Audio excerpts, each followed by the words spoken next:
Okay, good afternoon, folks. So I'm a little bit late. I've just been, I've just taken another evaluation. I've just passed one this morning on the NQ, so I've just picked up one more. Let me just have a look. That one there. So I've just picked up another one. I think it finishes this week sometime, so I'll have to check on that. So, Karina, good morning to you. Speedy, how you doing? Jan, good morning. Tony, how are you? Exponential, good morning to you. And Daryl, how you doing? Okay. Right, I applied for a couple of more payments, 550 and 550. One of them has been approved. The other one hasn't as of yet. So that's taken my tally up to 2,300 this month so far. So hopefully the other one, I can't foresee. I don't think I did anything risky on it at all. I think I traded them exactly the same time. So, and hopefully there'll be another one or two during this week as well. So things are getting better. So hope everyone's had a good weekend. I have made a few changes to my trading. I've been having what I tend to do is once in a while I'll have a look and kind of figure out what's happening. Can I do anything better? So on and so forth. So what I've found is now I'm getting a little bit of consistency and I'm picking up some payments. I'm getting a little bit nervous when I'm in a trade. And I looked at Fridays and there was a fair few trades. There were certainly two of them I would have normally taken, but you know, I kind of don't want to sort of take a back step, if you like, for a couple of main reasons. One, if I lose a trade, I'm out of the game for the day. And two, then there's a possibility that I might not hit these payment targets this week. So what I've decided to do is go down to one contract and allow myself two losses in a day, which from a financial point of view, two losses will be the same on one contract will be the same as one loss on two contract. At least that gives me a little bit of breathing space. Also, when I'm in a trade with two contracts, I'm straight away thinking about getting out of it with a bit of profit. And the last couple of trades, I think I've got out for 150. So I'm not taking the full potential, but I'm still having the full amount of risk. So I think the sensible option is to come down to one contract. That'll take off a little bit of pressure, give me a little bit more breathing space. And at least that way, if I go for the full 3 points, I'll end up with 150 anyway. So that's what I've done anyway. So I've changed my Guardian Trader. Lance, how you doing? Karina, you passed any value? Yeah, I passed one. That one there, I think it was. We had this push down 1, 2, 3. Let me have a look. Yeah, it was. Let me show you. It was that one here. Looked like a triple test 1, 2, 3, and it was it that one? No, it wasn't. I think it was here 1, 2, 3. It pulled back a little bit, and I jumped in here, and it came down and worked quickly. So I've got another one on that.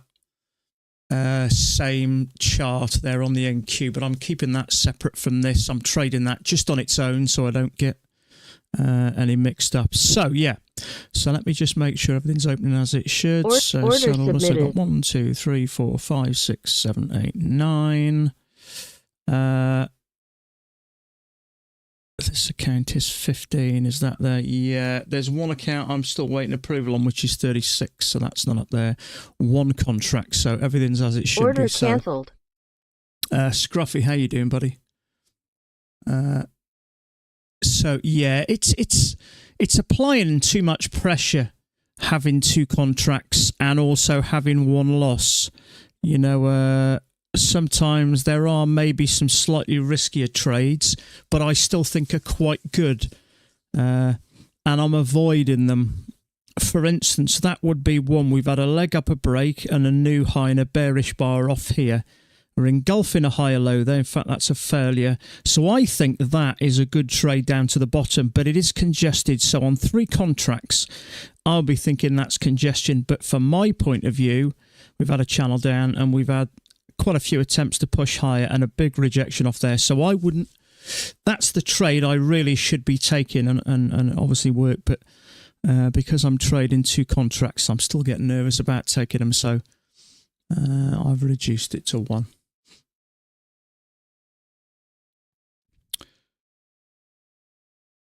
So it's okay. I hate sort of starting half cocked. I was in the middle of setting one of these up and then I noticed the time So let me have a look. So what have we got here? My apologies. I should have come here a little bit earlier, actually. So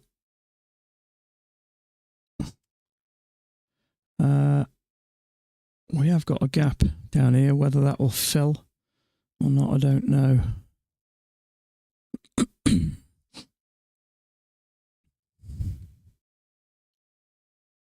So I think this is kind of just looking rangy. Let me just have a look on Thomas Wade's. Yeah, he's got his, I think that's probably about right. Put it there initially with overnight lows here. But I think that's probably about right. I think maybe a touch lower. Thereabouts. But this looks like we may be coming down low. When we have got a gap, it doesn't always fill. In fact, yeah, he's got two ranges, Thomas has. He's got that one there and this one here.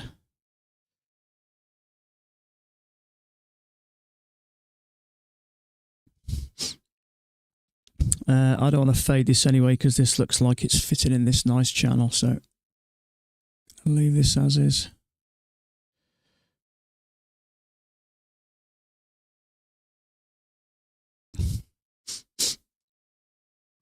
So we have broken out of this. Is this going to fail? I think you've got to be a little bit careful of this. I was going to say something now. I can't for the life of me remember what it was. Hate that.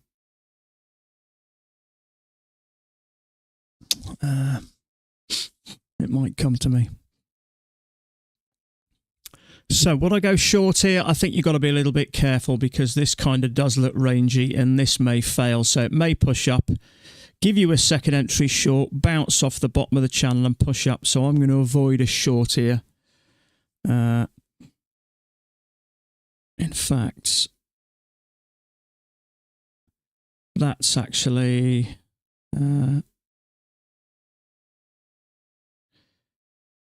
so I'm not concentrating on what I'm doing there.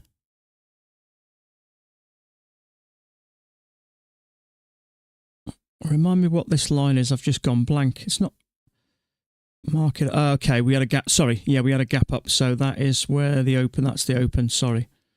I've just drawn a blank there. So the open is right where that bounces.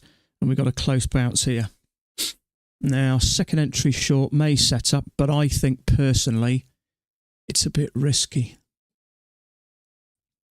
What does my other chart look like? We have broken below the low there, so it could come down. This other chart looks a little bit different. So that's the beauty of being able to have two trades. I think a lot of the time, if it's not a near perfect setup, I'm staying out of it. And let's face it, we don't often get perfect setups anymore. So sometimes you've just got to use your experience and guidance and go, I think that's worth taking. But I'm avoiding that altogether. Trading two contracts is just a bit too much pressure.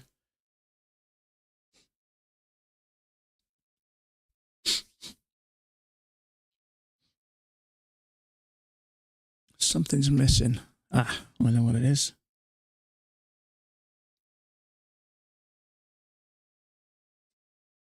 There's no news anyway. Okay, yeah. It's all right. I'm used to having Jan's news up here now. But I did look earlier. There's nothing. There's nothing today, I don't think.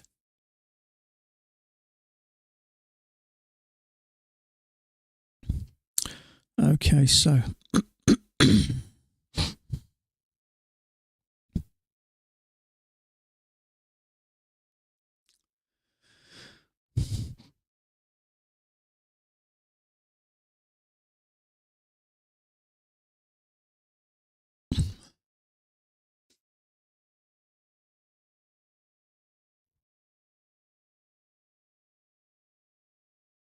this looks like it's dipping. So if we can get a decent second entry there, it might not look so bad.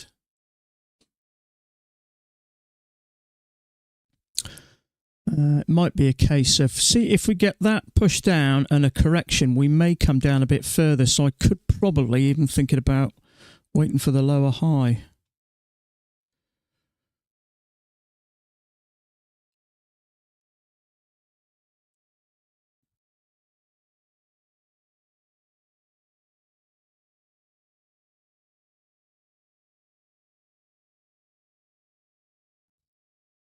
So there is a second entry short there. It's a bit congested, so I'm going to sit tight here.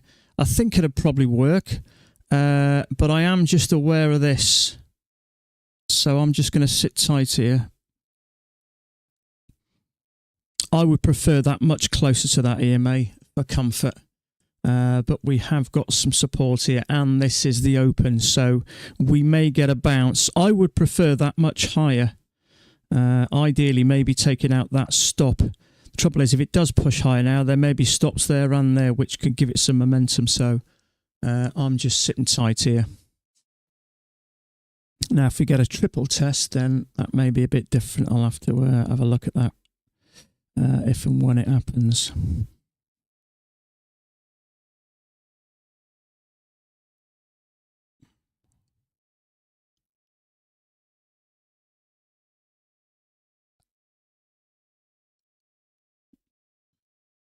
I still need to keep my discipline. Just because I'm come down a contract doesn't mean I can be a little bit careless. If I see a trade, I just need to take it without thinking about, oh, do I want to lose the money? Is it a little bit too big?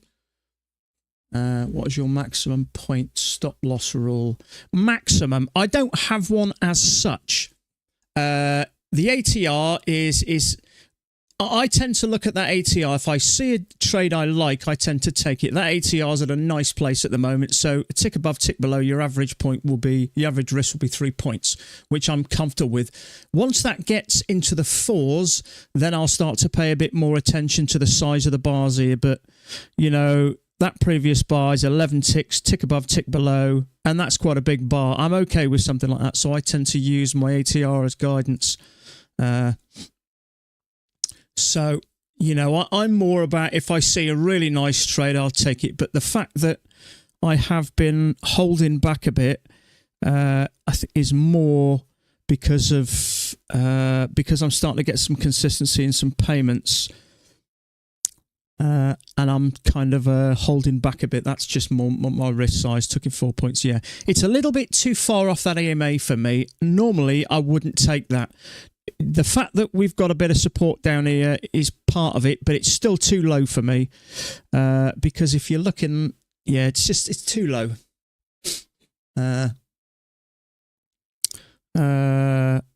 So Dan said he'd call it aggressive, that one. I tend to agree with that. I think a lot of times it will work, but as I say, I mentioned before, you know, before this, I would prefer that much higher. If we could move the bottom where the top of that red starts under here, then I would have taken that.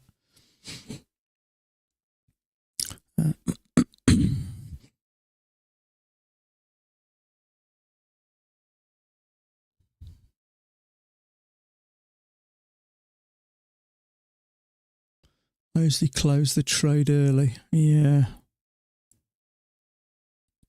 I mean, what I am going to do in certain circumstances, I'm going to go for a few more points if we get like a correction like that, and the bias is right. So let's have a look at this. If we can get a lower high, there may be a channel down there. So let me just put that there. So we got a little channel, maybe a break. I'm looking for a lower high. I don't want to just take that. There may be something like that. It actually doesn't fit too bad. Let's remove that a minute.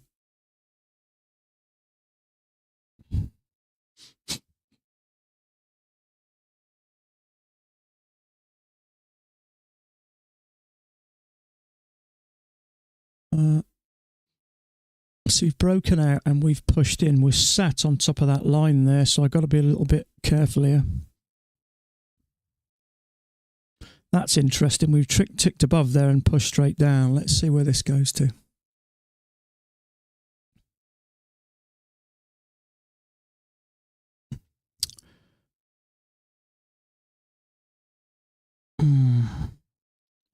I'm avoiding that.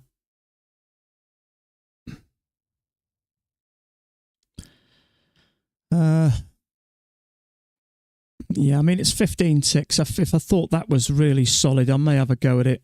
My only slight concern is I had it like this, and that looks like a small break. So if we can get a lower high, then that may interest me. But I like the way it triggered above there, but you got paid again. Yeah, I got 5. I put 2 requests in for 2 lots of 550. One got approved, the other one is still waiting. I put them in Friday, actually. They've taken the time. So one's got approved. Now, I always show you it, don't I, just for for clarity. So there we go. What day is it today? 24th. So 550 has been approved, which I got that earlier. So I've added that up. So there's another 550 hopefully on the way. I can't see a reason why it wouldn't pass. I think I took them together. So hopefully as well, I can kind of expect another 2,000 towards the end of the week. So it's kind of another reason why I'm getting cautious about taking trades now. Now I'm starting to make some money and get some consistency.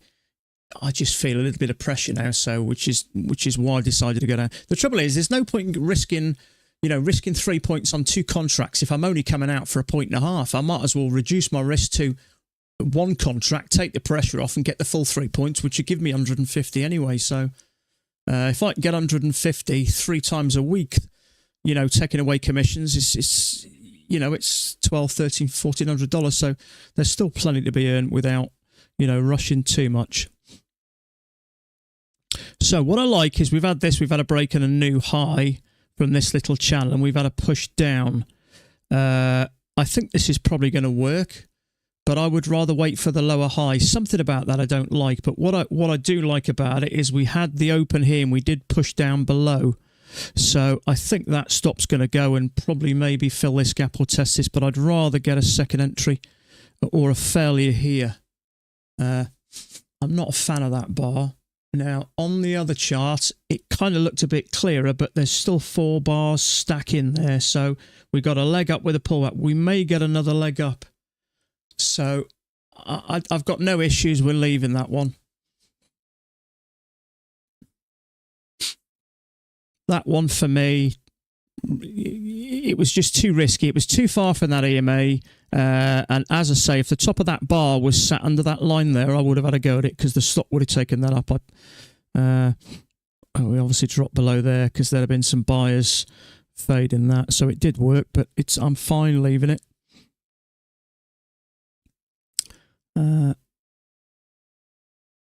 So let's just pop that a little bit further up. So is that a small break and a new low? I'm going to consider that a small break because we've got a touch, a touch, a touch, and a touch there, and a small break, and we've now broke the lows of the day. So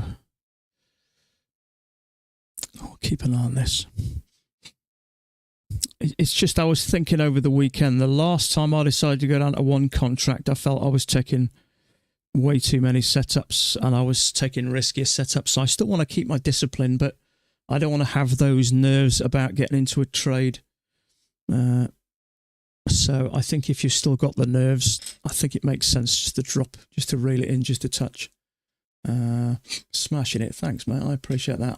It's a nice feeling now that trading's not stressing me out anymore. I still trade evaluations carelessly. But on my main accounts now, I am a lot more careful, which I think it's taken a while to get here. But I think sometimes you just get fed up and messing around and just taking stupid risks and more or less gambling away, trying to get lucky. And then when you do things the right way and you start to get some payments, you start to realise, actually, why haven't I been doing this before? I know it's odd, isn't it, really? We know what we're supposed to do, but doing it sometimes it's just kind of seems so we just mess around so much. So let's have a look. Has anybody taken any trades there? can see.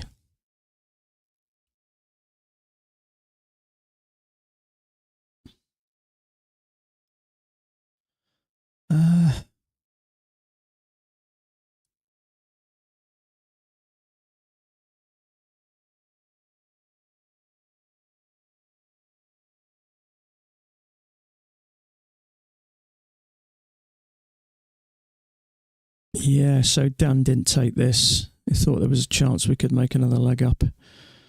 We got a leg with the break. Yeah, the bit that makes me a bit nervous is we've pushed back in here, so, you know, a lot of breakouts fail. I think it's too early just to assume that that is a range, because we've pushed through it. That doesn't mean nothing. We've only really bounced there and maybe here a touch, but then we push straight through it. So treating it as, you know, as a failure, I think is probably a little bit earlier on in the day to be doing that. So we got kind of 2 legs back and a retest. So I'm going to draw that there. I much prefer there. So we got channel down with a small break and a new extreme. So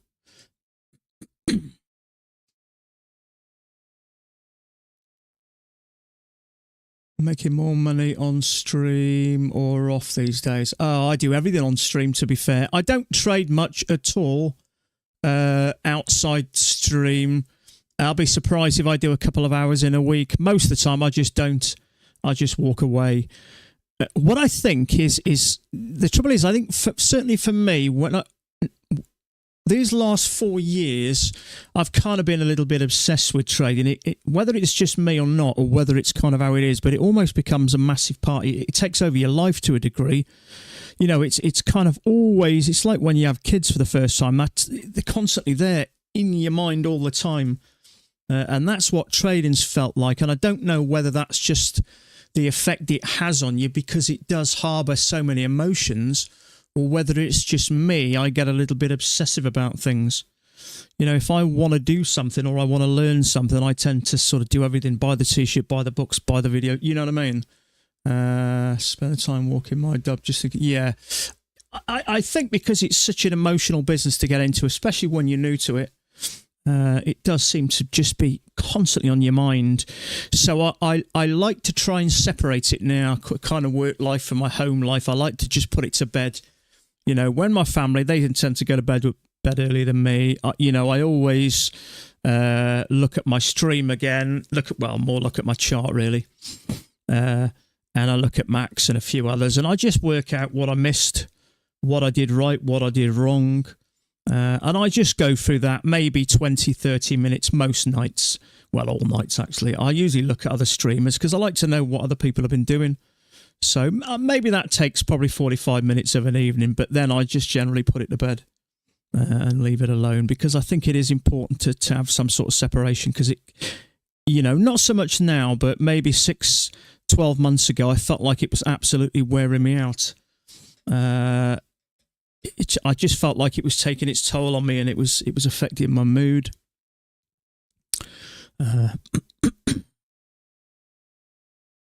So it's important to get away from the charts completely. I wonder if there's something like that. Doesn't look terrible. Maybe a big downtrend from... okay. There we go. Dan's just posted that. What time have we got? 54 right now. So he's looking at that. I just like the way it kind of works around the middle, so I don't mind that.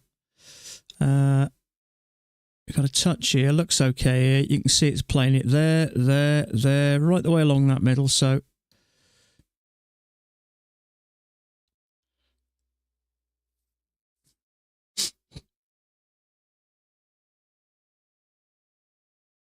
yeah, it actually kind of it kind of works everything. So that then probably would be an overshoot. So sorry, I had to stop away from my. What was your maximum stop loss points? So I don't so much have a maximum. If I like a trade, I generally just take it. The only time I pay more attention to the size of it is when that ATR is high. I like the ATR around about 2.5, because tick above, tick below, my risk then is around about 3 points, which is generally what I go for profit. Once that ATR gets above 4, or close to 4 and above, that's when I start to pay more attention to this. And you will hear me saying sometimes I'm not risking $500 on that trade.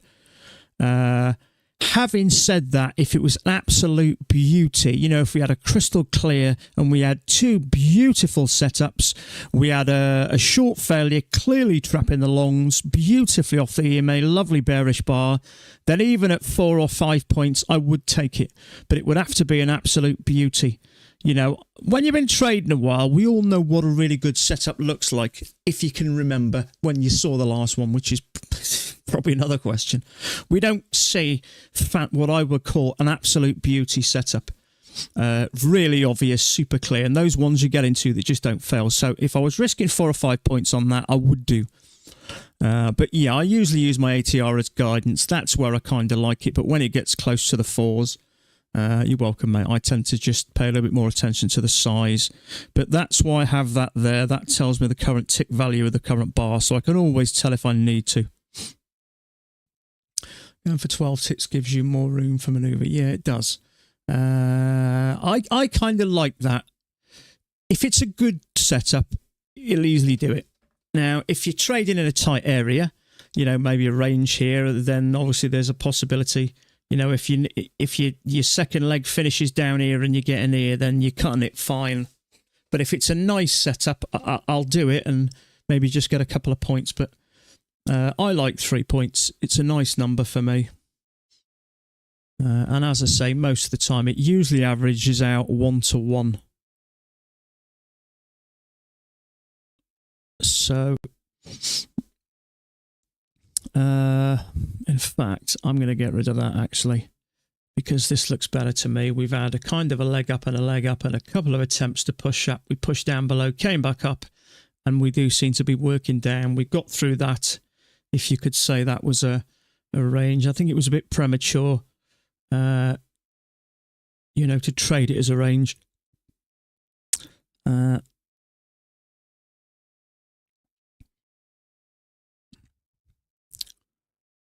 So I think that looks okay to me. We've had a channel here and we've pushed down some more. We've had a channel here with a break and a no, and we're pushing down some more. So I'm quite happy to extend that.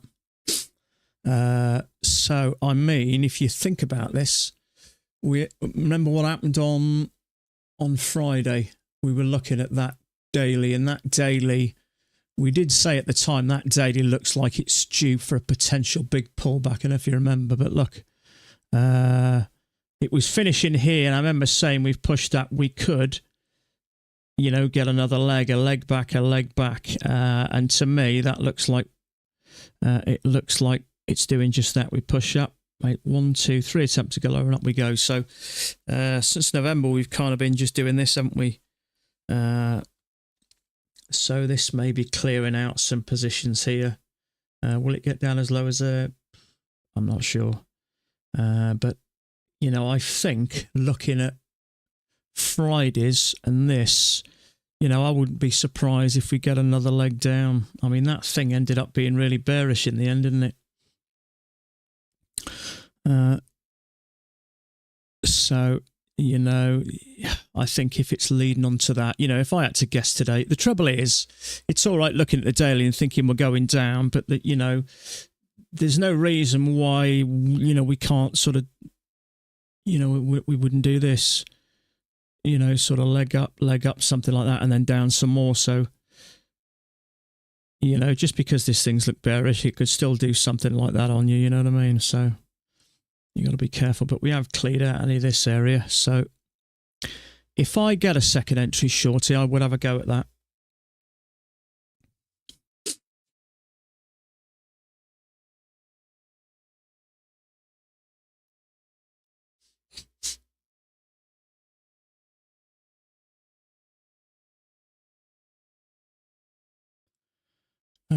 So we got a little leg up with a break. Let's see if this gets back up here. It may just come down. I mean, this thing is looking like it's starting to look very bearish, isn't it? Where was this? This was the open. So in literally 30 minutes, we're down 45 points. So that's the trouble, is when it gets like this, it barely gets back to that EMA before it starts dropping again. I mean, look at that. We're down nearly another 10 points already just from there. So this thing's looking bearish. So when it is like this, if I do get an entry, this is the type of thing that I wouldn't mind holding. The good thing about only having one contract as well is it doesn't affect your drawdown too much. I mean, my lowest account is $1,700, so another $800, so another $900 in. I don't need to worry about that drawdown. That's the thing that is usually in your mind. See, if you're trying to go for more points, is that an overshoot? I'm not too concerned about it.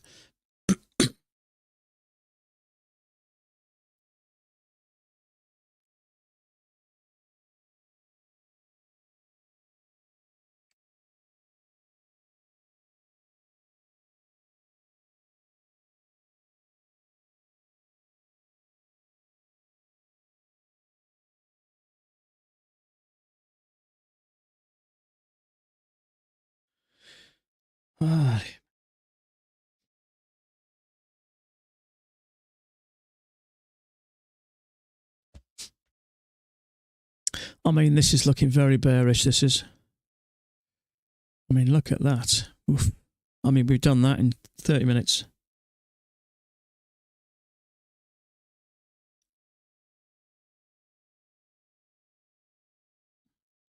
Trouble is, when it is like this, it doesn't even get back to give us an entry. I mean, look, that thing's ready to drop, isn't it? Trouble is, I guarantee if you drop the short in there, it will come back up and stop you out. If you did nothing, it continues to drop. Well, let's have a little go. So I drop one in there, put me stop here.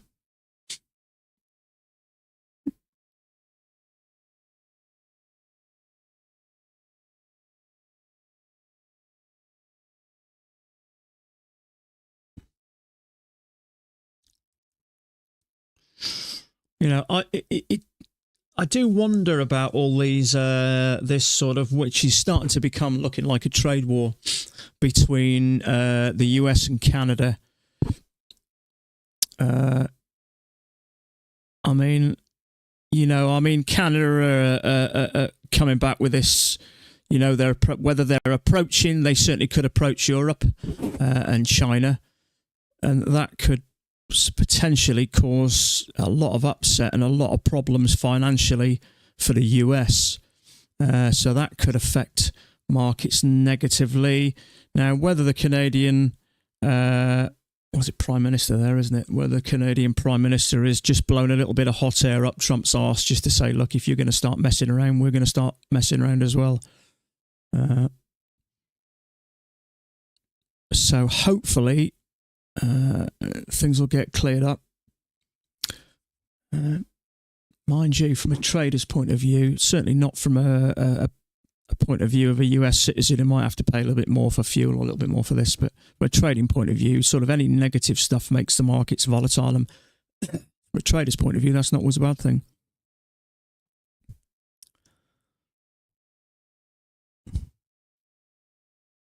So, we don't need this now anyway. Grab some of that down, it worked. Yeah, I've done that before, think this thing looking like it's dropped and got in there. Sometimes you'll get away with it, but as soon as I do it, I realise I shouldn't have done, and I get that horrible sickening feeling again of revenge trading, so I absolutely don't do it now. If you do it once, you'll do it again, and sooner or later, it'll catch you out. And what I found is when you do it, and it goes against you, you get frustrated with yourself, and that can lead to self-sabotage. A really strange concept, but a very real concept. You do something stupid, you kind of have that, right, I'll just get in again, we'll just go long. If I lose, it's my own stupid fault. You get that kind of, let's punish myself kind of thing.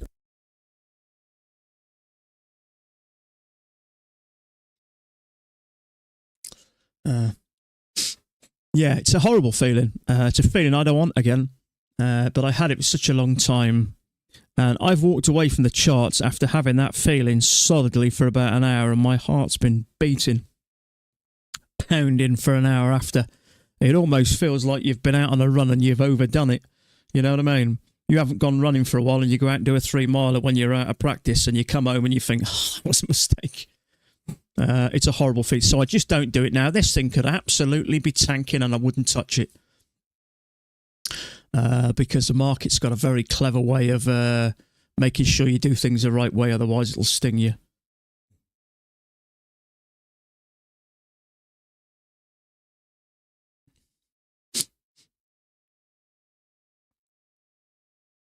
Tesla is dropping. I'm not surprised. I think all this closeness to Trump isn't going to do Tesla any favours. Now, what do I know about business?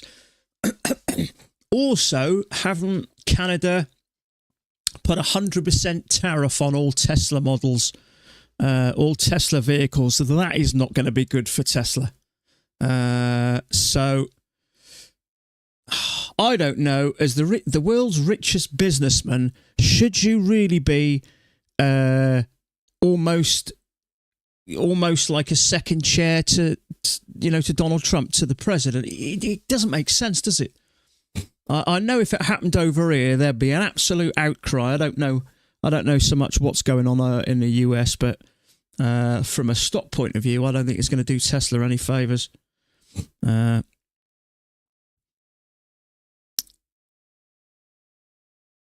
So I don't know. It's hard to say, isn't it? Yeah, it is a bit. Yeah, I mean, I don't know. Has Trump got an end game? Is he cleverer than we all think, and something's going to turn out better? It doesn't seem that way at the moment, but Trump's a businessman, a very wealthy businessman, and a successful businessman. How much of it is all legal? Who knows? But you wouldn't think he would come over as somebody stupid. He doesn't seem the right. I mean, to me, he doesn't seem a person who's very good with his words. But words sometimes are different than actions. So maybe he'll surprise us all. But it's not sounding good at the moment. It must be a little bit unsettling for a lot of US citizens as well. Thinking, how is this going to end? Are we going to end up paying more money for fuel?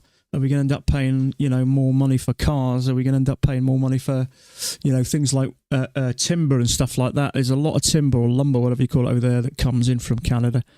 So, things could get very expensive.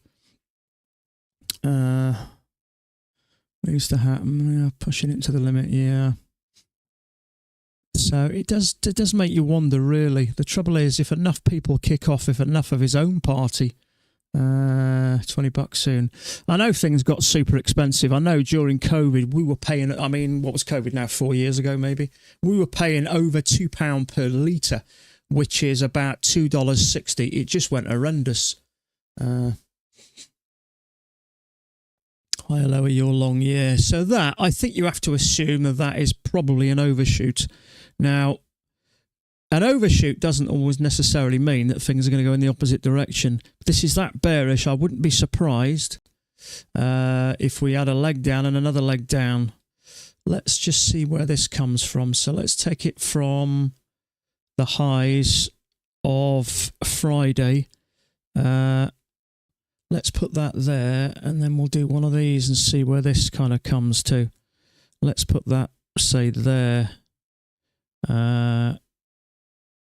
Sometimes you can think, well, is that going to work out like that? Who knows?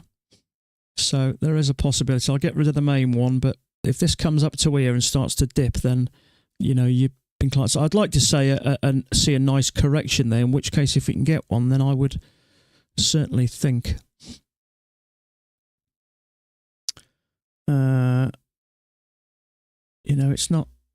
Wouldn't be a terrible fit, would it?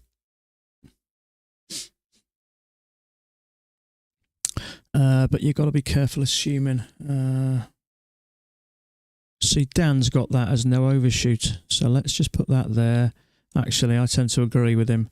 But that would be a break, which is not a bad thing. So I'd like to see this come down. But it's a fair-sized channel down. So as we know, the bigger these things come down, the more it messes around first before it decides to take a nose dive down.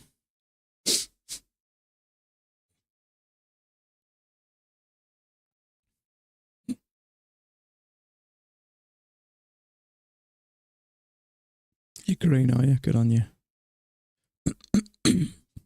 Yeah, you've really got to be careful about jumping, and I used to do it all the time. It's great when it works, but I kept feeling like a fraud. If I made money from something I had a go at that I knew was silly and risky, I used to feel like a fraud. It's an odd feeling. I don't used to feel glad. I used to feel like an uncontrolled fraud. It was just weird.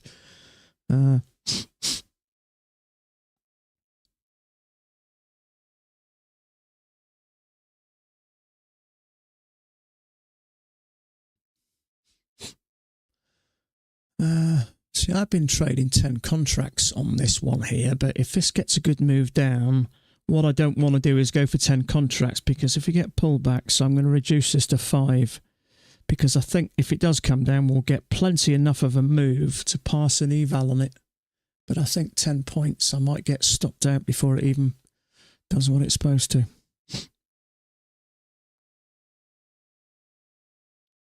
So Dan's not got this as an overshoot.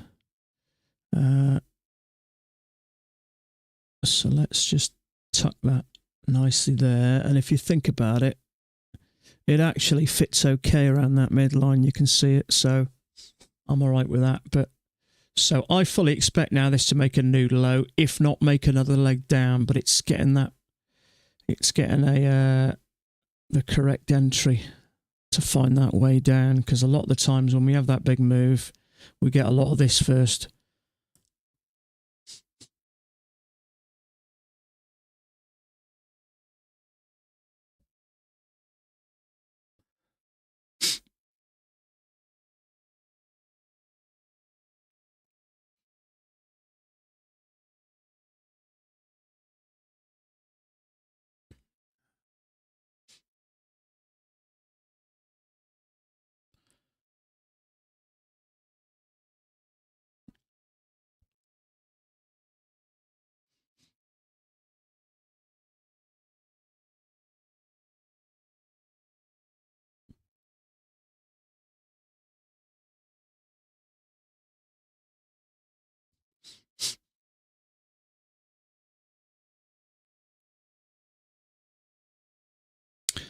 Let's just throw an area up here somewhere. A little bit of a pullback there. So let's see if this plays any type of a part.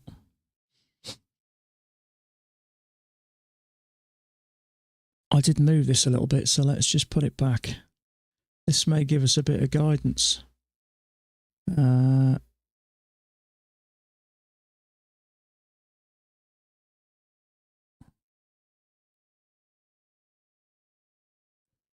Let's try and get it accurate.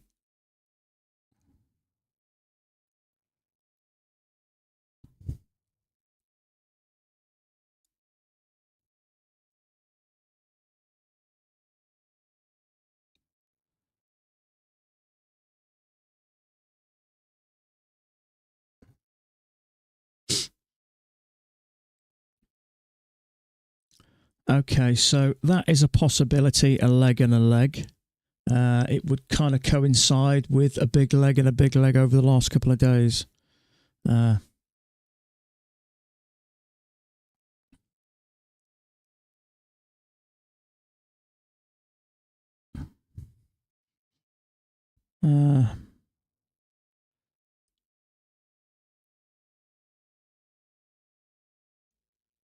So we have got like a spike and a channel with a clear break and a new high.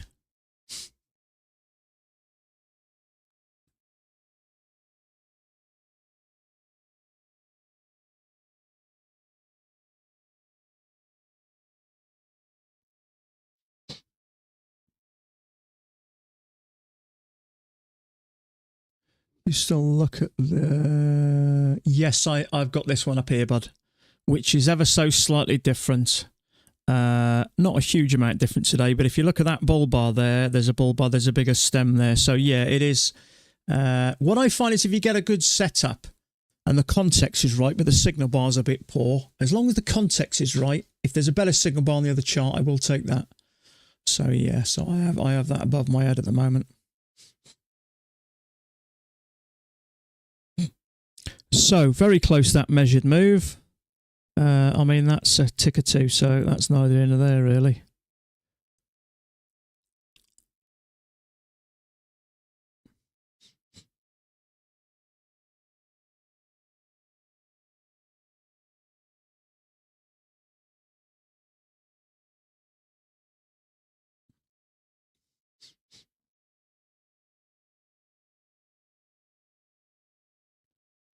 See, if we did get some good setup up here, this is the type of trade that I would hold on if we could. So, okay, so we're up to there now.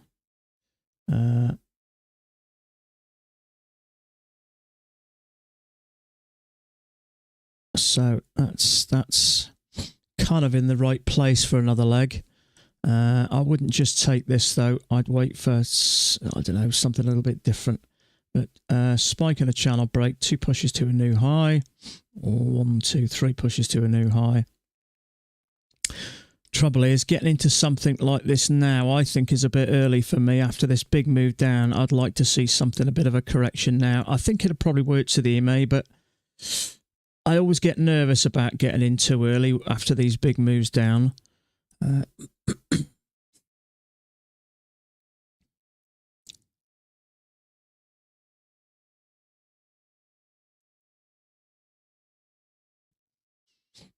A lot of the times we'll get a leg and a leg.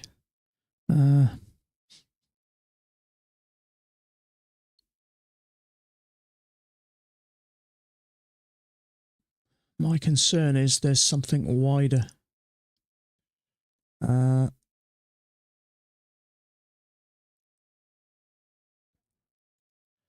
See what I mean? There could be.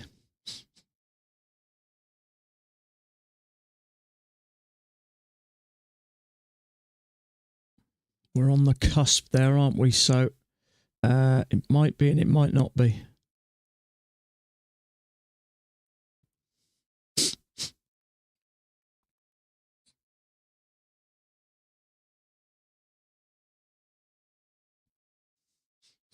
So there is a lower high on the chart, but it's a big bar. As I say, I'm concerned this comes back up. It hasn't triggered yet. It's 16 ticks. So I'm sitting tight here.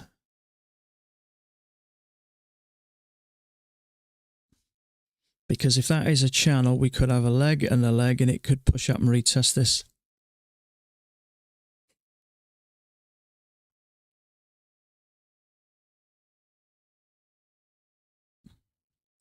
Having a break like that and a straight push down to a new low, I would not expect.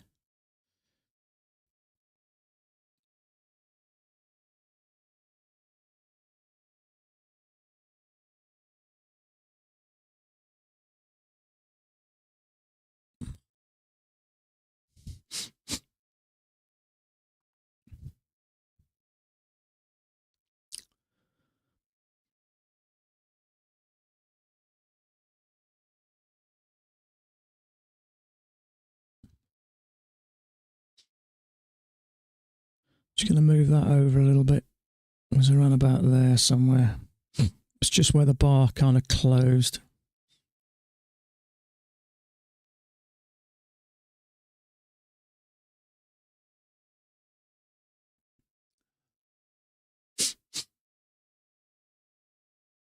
Order filled. Just taking a trade on the NQ. Oh dear. Oh dear.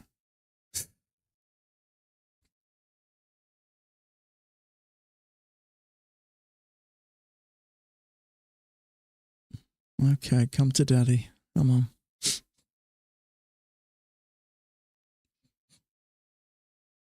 It's alright, it's just on an evaluation.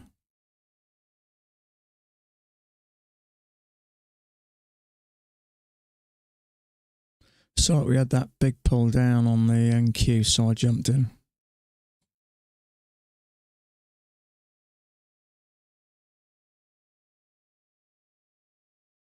Ouch. This is going to fail for sure.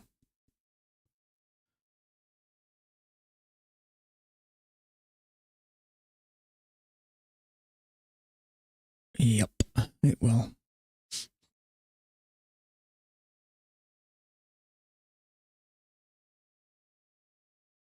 ping any second. Order filled. Yeah, there we go. Oh well.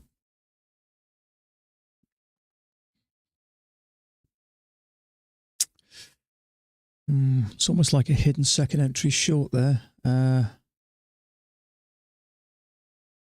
just sitting tight here, I think.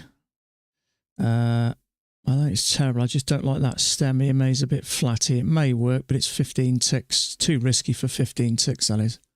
Let me just pick another evaluation up.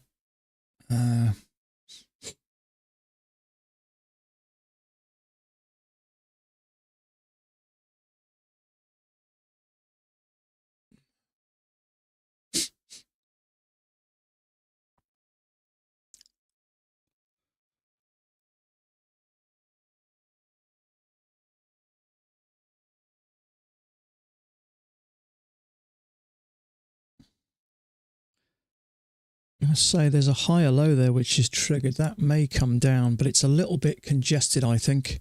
It's a little bit sidewaysy. It may work. No, it's a bit congested. I'm going to leave that alone.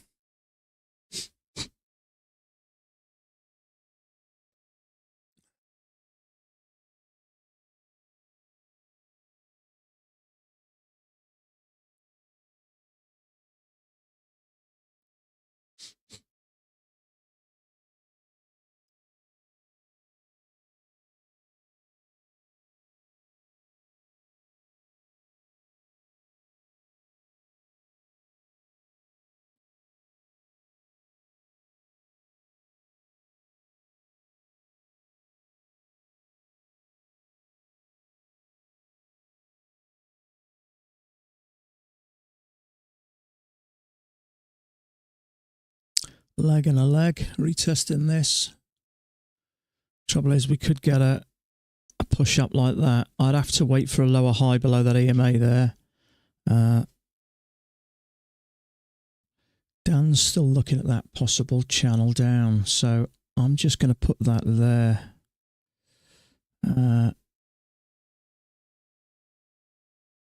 Just to see where it, if it does connect with anything there.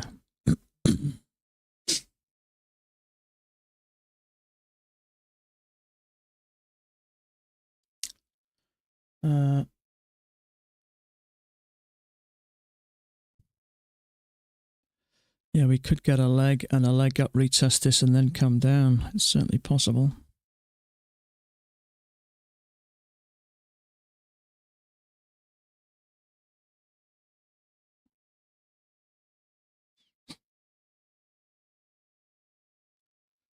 Uh,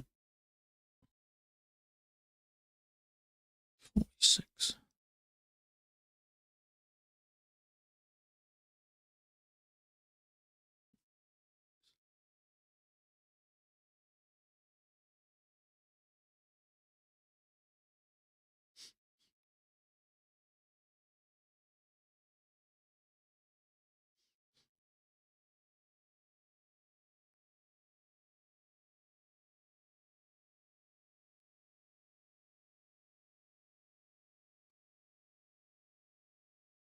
Remove.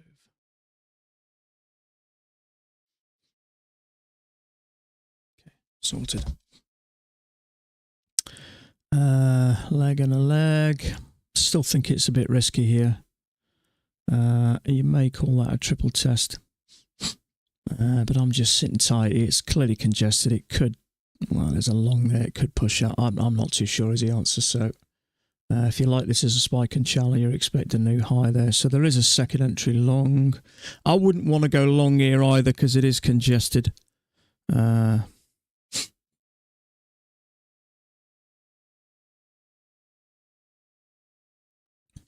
The failed evals can be taxed. Certainly can, mate. Yeah. I'd have to give up tomorrow otherwise. Yeah, it can. Anything like that is classed as an overhead. I have registered myself, by the way, as a sole trader now. I looked into the limited company. It's not worth it. Limited company, is, I mean, from a UK point of view, is good if you have maybe business loans or premises or vehicles. You know, if you've got lots of money and you want to kind of keep that financial side, you know, any overdrafts, any loans, any, you know, large expenditure separate from your personal. You know, if you're a limited company and you go bankrupt in the UK, doesn't affect your personal stuff. But there's very little overheads with this, really. I mean, obviously you got your evaluations, but you know, they're little bits at a time. You've got no big outlays. So I've just decided to go as a sole trader. So the only thing I remember about being a sole trader, I had a business once about 15 years ago, and when you trade for the first year, at the end of the year, when you pay your tax, you actually pay 6 months tax for the next year. I think they call it back tax or something, which is a bit of pain in the arse. I never knew that at the time and ended up getting stung. And I was earning reasonable money then, 15, 18 years ago. I was on 60,000 a year then. So I got stung a bit, but I'm aware of it now. So we got this spike and channel up. We got one leg down, second leg down. I won't be surprised if we have another move up.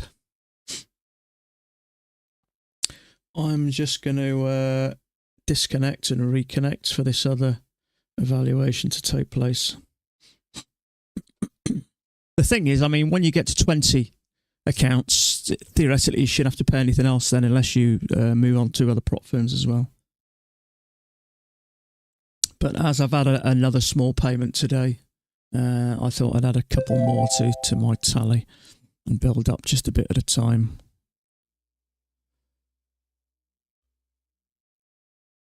So I still don't expect this to go straight down. If we can get a pullback or a second entry, that I'd be okay with. But we pushed up to here, we broke above there, retested it. I'd have preferred to test it. This, to me, I wouldn't expect this to push straight down after such a big channel up. So I'm hoping we get maybe a pullback there. But that is a penguin style trade, spiking a channel up with a break, 2 attempts to go lower, new high. Now Dan's got this as a larger channel. Let's put as a larger channel down, leg up and a leg up. I'd like a bigger correction than that for such a big channel down. Now it is relatively bearish, so sometimes it just doesn't make much difference, but I still like an attempt to push up. But there's always a possibility that this kind of works down. So if we can get a decent second entry somewhere here, I wouldn't mind.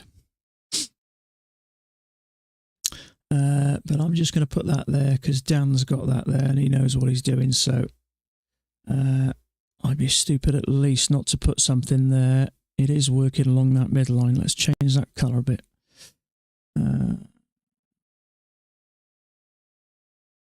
Somebody's yellow.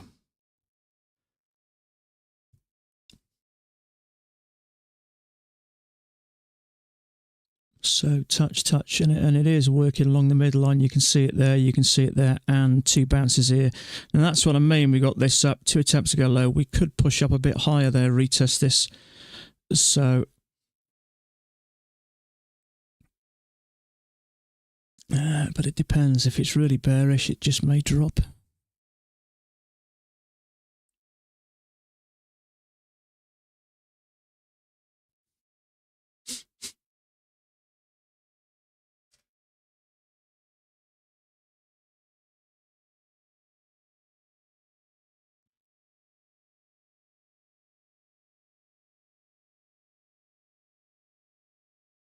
Still working around that midline. In fact, if I take that down a bit, it'd take that midline down. Yeah, look at that. So channel break, new extreme. Looking for a couple of attempts to push higher. I mean, we could get something like this. That spiking channel up, 2 attempts to go lower, push up, make a new extreme. I don't know whether we'll get that high, but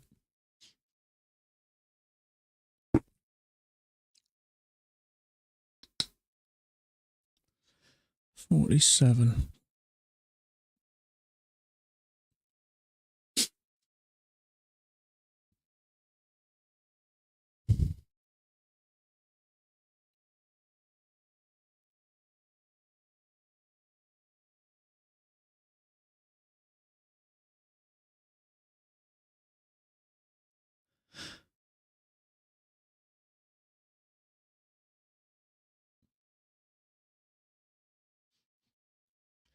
Now, even if this higher low triggered, I won't want to take a short here because I want 2 legs. This is more just one move up to me.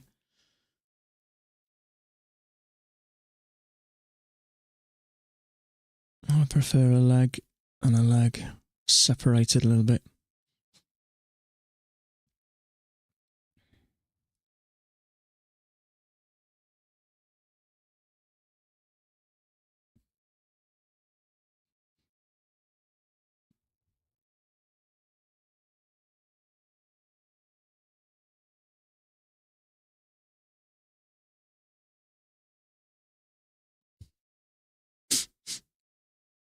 So that higher low has triggered, but it's stacking up now. If we can get a push up sideways and a push up, retest this line, look nice and bearish. So that higher low and the failure has now triggered. So I'd like to see some sort of rejection somewhere here.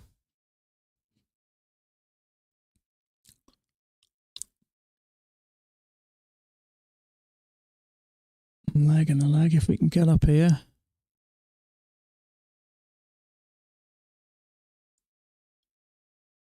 Nothing I can do there. It's an inside bar. It needs to be strong.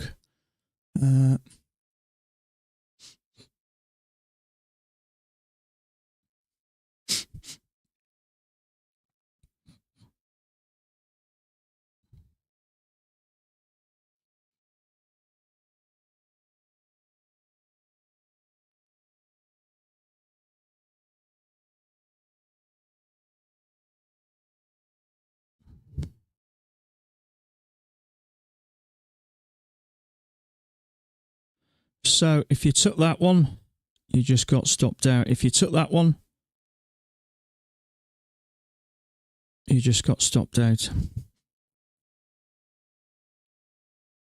Order filled. I've just taken a failure on the NQ. Let's see if that does anything.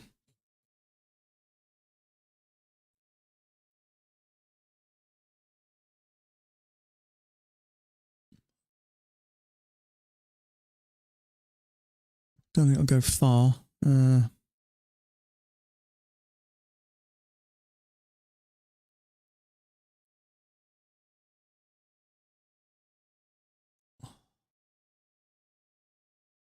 Come on.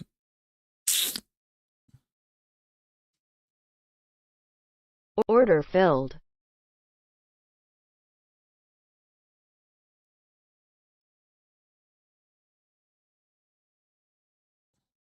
Drop.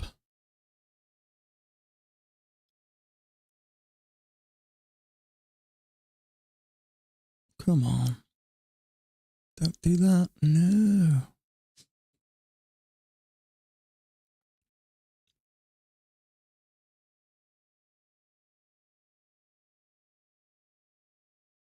How long have I been trading full time? I stopped mainly working about early part of last year, I think.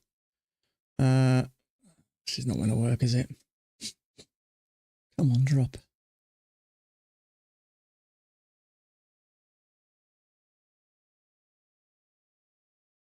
Oh, it's flickering around. I don't like this. Might be another blown evaluation. That's going to pull back. I knew it. I should have waited. You muppet. Order filled. Oh, well.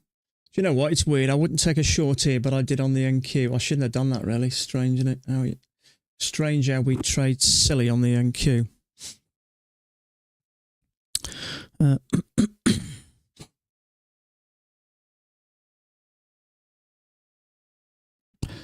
I'll have one more, I think, and that'll do it.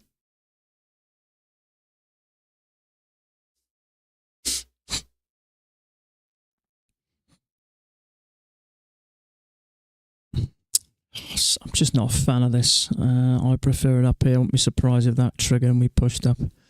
That's frustrating, look. Do you know what? I took 5 and then I went for another 5. I got in about here, took me out, and look, it did what I thought it would do. And trouble is, I should have just stuck to the 5. I got greedy. Let's have one more, and that'll do for the day. Am I taking 1, 2, 3 of them? Let's have one more.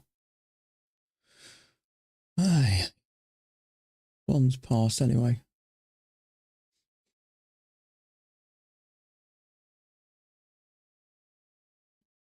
Which one was that? That was failed. 47. So let's cancel that. Should have just stuck with a 5 and I'd have been right there. That's what happens when you get greedy.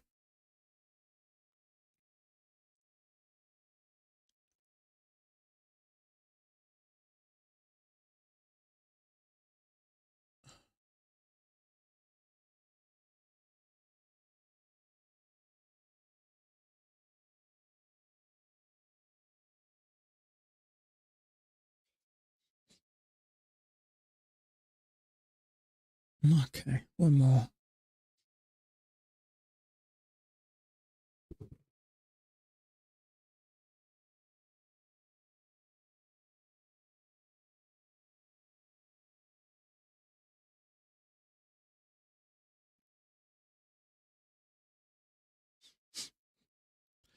It did work for a bit. Trouble is, we pushed out. I'd have preferred this to push up to here.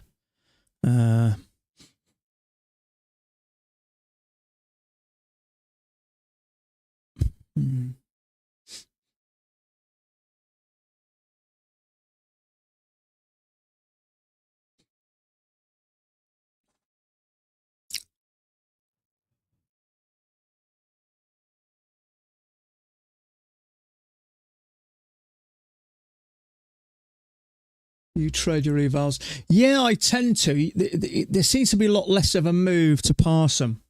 65 ticks to pass them.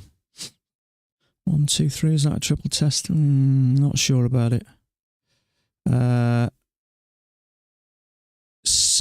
About 65 ticks. So let's pick that red bar. So if you put a tick above it. Hold on a minute. Sorry, that's the yes, isn't it? Wrong chart.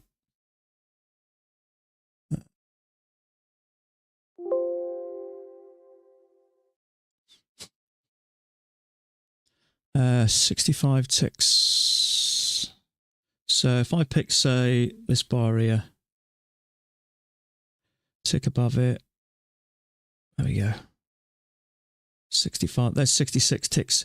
So it's a tiny move compared, yeah? Let's say 3/4 of the average bar to pass it. Whereas on the ES, you got to get 6 points. Let's pick the average bar. Well, 6 1/4. So it's nearly double the average bar. So, you know, you can blow it, but if you get a move down like that, you've passed it. So I just find them easy to pass, personally.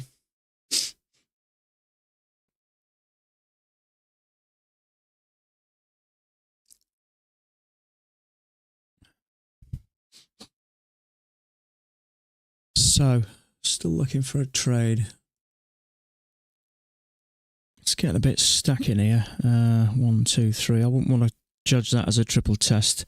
Pretty much going to stop out. If we can get a leg and a leg back up to this area, though, I wouldn't mind having a go at that. I mean, we've had that and attempted a new high. So the trouble is we could, with such a big move down, see, and if this is a channel, we could come up and test this area at any time, and that's what makes me a little bit nervous. Okay, so got another evaluation, so I'm just going to disconnect. 1,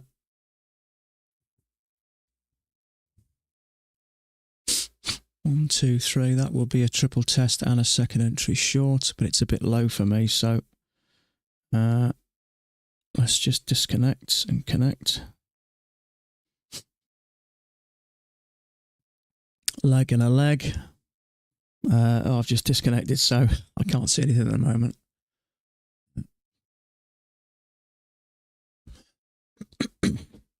I don't think a short there would be a terrible thing. Let's see how it pans out. Come on, hurry up. And if there was a short there, it's over and done with now. Come on. I would have taken that. I think that's okay. It's 16 ticks. Push up to here, leg and a leg. I don't think it's a bad trade. I'd have preferred it a little bit higher. See if we get a lower high or something.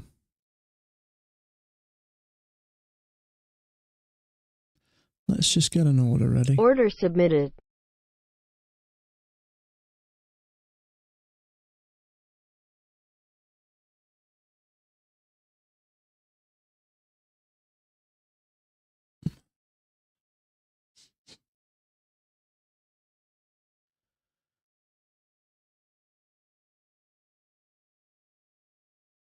Looks like a range. It is a little bit. I don't think that's a terrible trade. I'd have preferred it higher.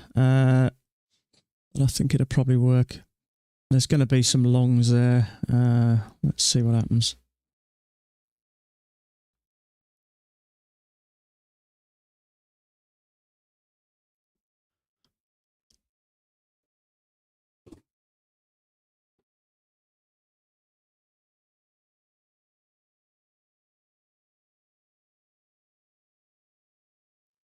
Oh yeah, you got 1 point.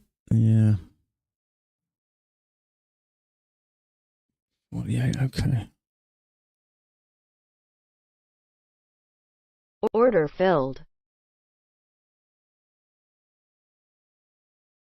Just taking a trade on the NQ. There looks like a trap there.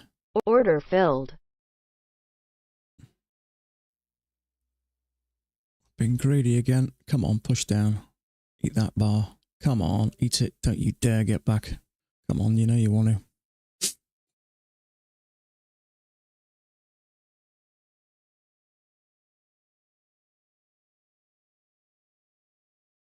Target filled. Yeah, okay.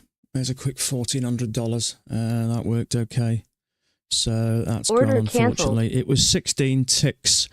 I don't think it was a terrible trade, but I'd have preferred a lower high.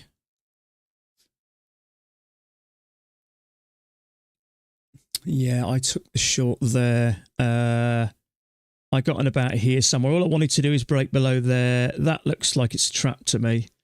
So as that pushed down, I jumped in around about here, somewhere in it, pulled back a little bit, but I just put my stop at the bottom of there, and I got a quick 1,400 on 5 contracts.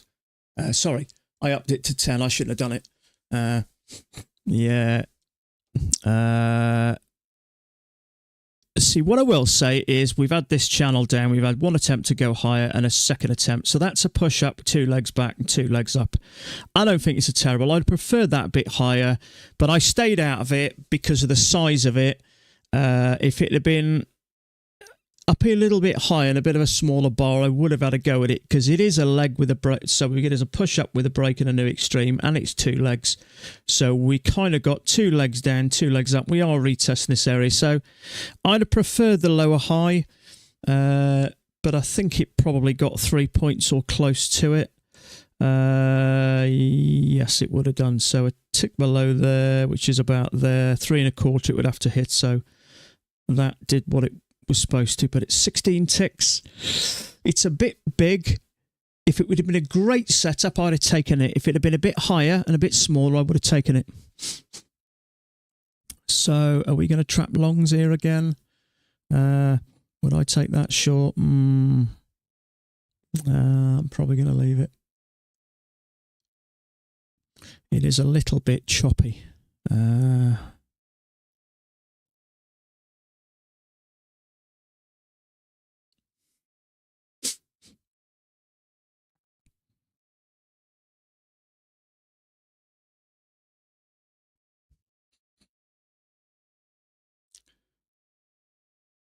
So that's triggered. I wouldn't be surprised if it came up a bit higher.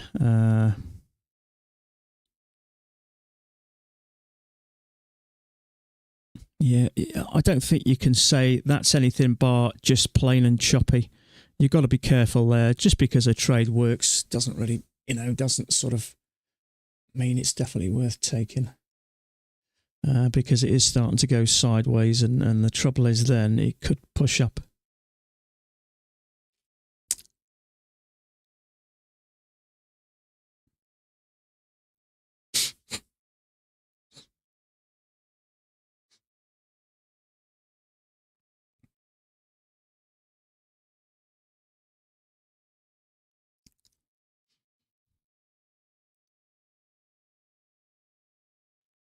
So that would have worked as well, but you can't argue that isn't choppy, that isn't congested.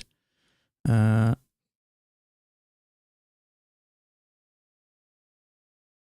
can't see. Let's have a look. Thomas Wade. You have to be careful. You already broke the lows from the second entry, so it's better to treat it as the first entry. So he didn't take that.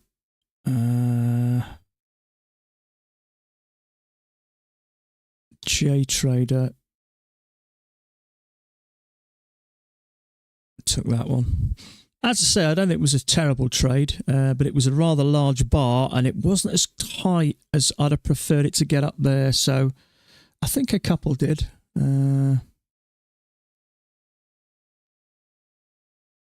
If it had touched the highs and it wasn't as big, I'd have had a go at it. Thomas took the lower high. Let's have a look. Got a scalp off the... Oh, yes, he did. Yeah. Oh, yeah, so he left that one and took that. It's a bit congested, and if it is sideways, you know, there's always that possibility that we could get a bounce. If you put that there, it's so close to those lows, isn't it? See, and as it's sideways, you just don't know what it's going to do.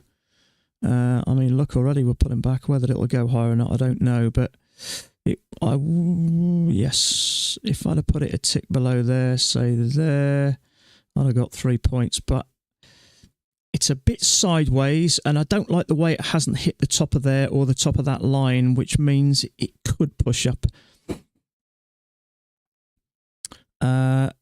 The trouble is, with such a big move down, I'd have preferred 2 legs.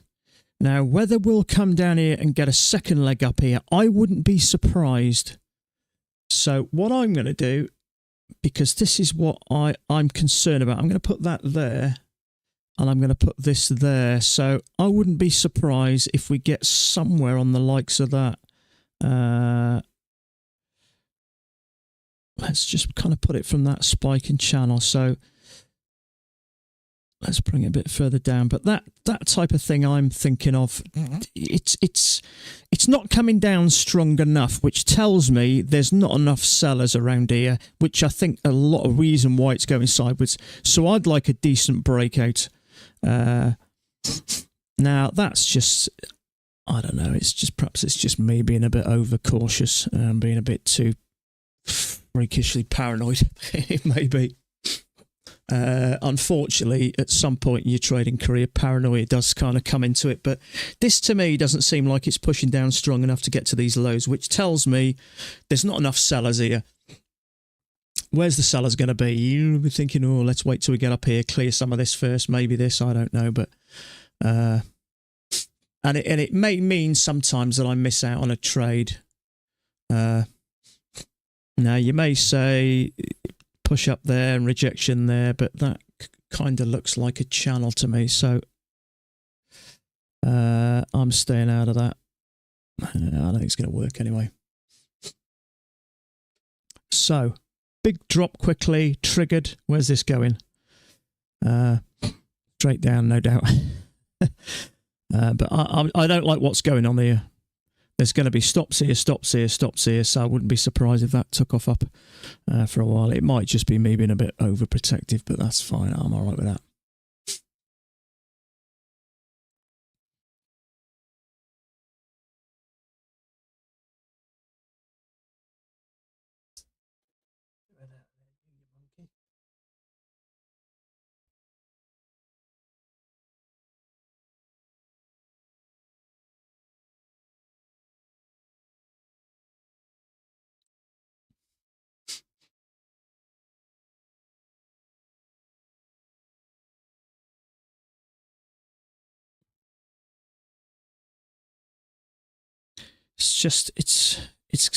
It's just not quite got the legs, I don't think. Now, obviously depends, you know, depends buyers and sellers, but it is quite choppy around here, and You just don't know, do you?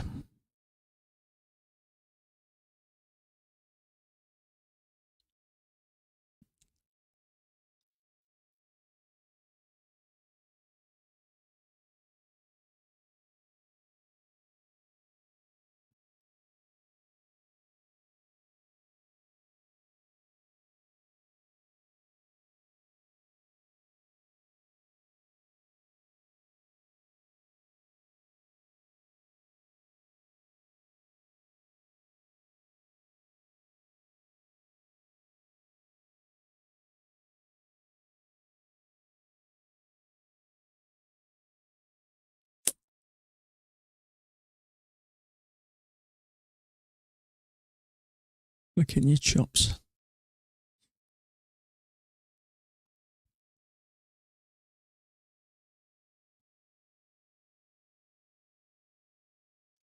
You've got lag, have you?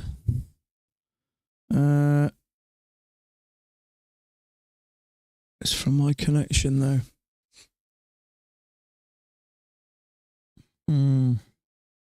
I mean, what you could try, I have something for lag. See, what you can try is just to right-click on the time down here and click on adjust time and date, and then just click sync.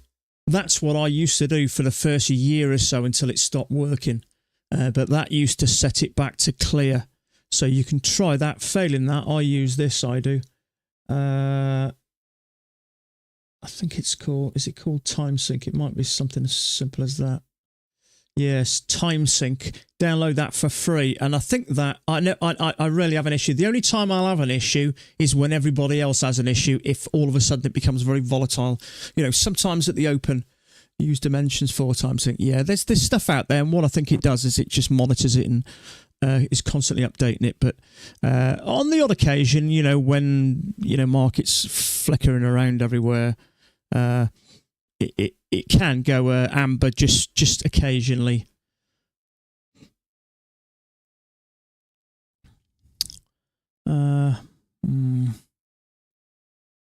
You set it automatically refresh sync every few seconds. It's set to every few minutes. Yeah, there you go. I don't know what mine's set to be fair, but it stays like that. It stays clear. 0.0 and a few bit of change. So.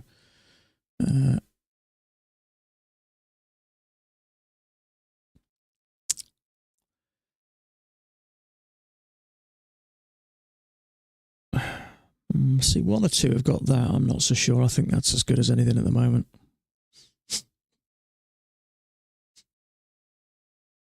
So it doesn't look like we're going to get anything like that. I mean, we could do. Let's leave it on now. But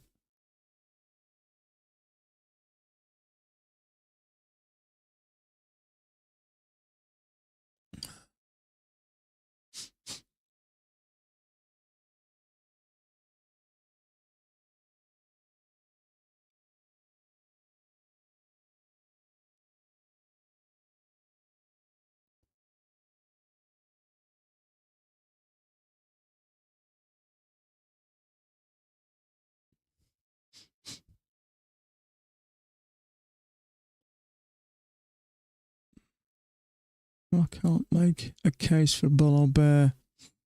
Yeah.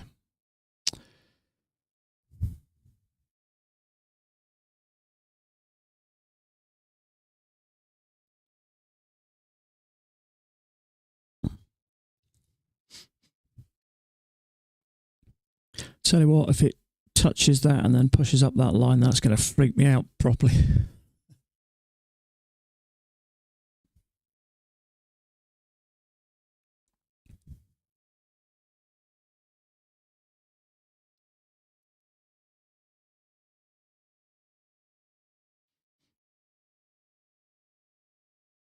We're not far from the lows now, so sometimes if it's just bearish, I expected a bit more than that. With such a big move down, I expected to go a bit sideways, fail, break out a bit, and then eventually work its way down. But sometimes it just comes down. I suppose if it's very bearish, I mean, if it's really bearish, I suppose buyers just tend to keep out of it, don't they? Well, does everyone get it? Something's very bearish. It's you know, obviously going down. And the traders just tend to think, okay, let's You forget long, and this is a seller's market at the moment.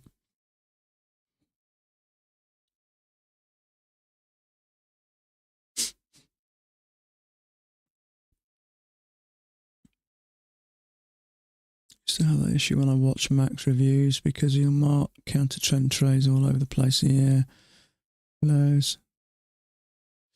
Yeah, it's. I think. I mean, we kind of know how Mac works now, don't we? But I think for newbies, I used to feel really inadequate watching his.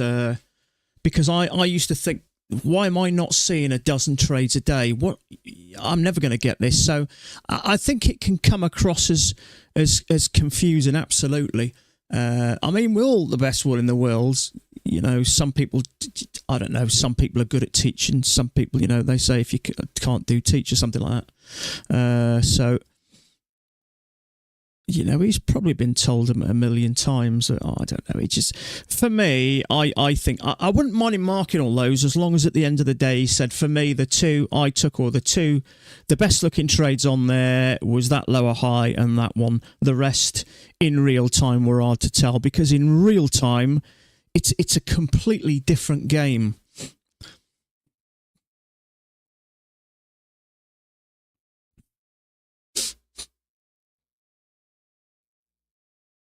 So it's funny, I actually moved this. I actually had that there. So I'm going to put it back there, because if it does push up, that's going to freak me out. That's spooky. I don't think it will.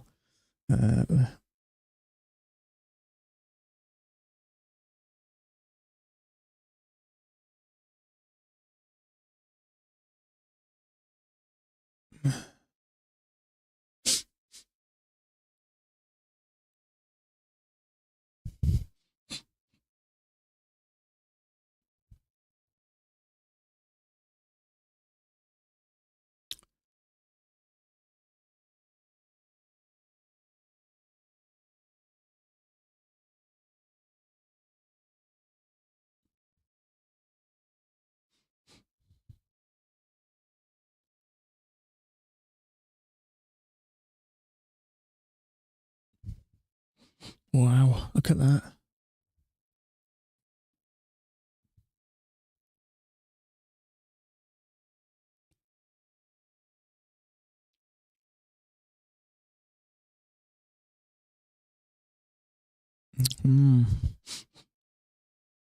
I would have preferred a leg and a leg, really, or a bigger correction. I didn't think we were going to get it when we got so far down. I'd have preferred it a couple of legs down and then up here. But I put that there. You never know if it follows that line up. Perhaps I've got more skills than I realised.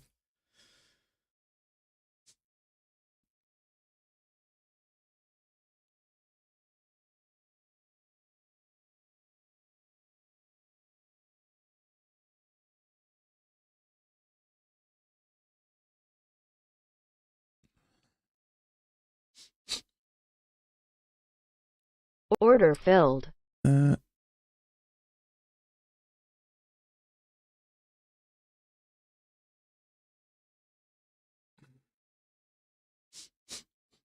just taken a trade on the NQ.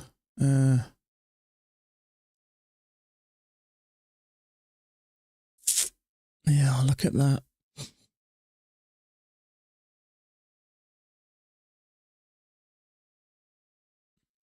No, do I reverse that? Yeah, Order really. filled. For better or for worse. Come on, push up. And again, come on.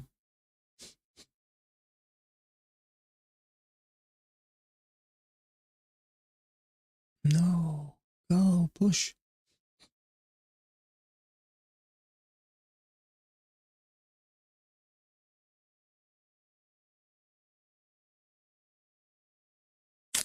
Another one blown.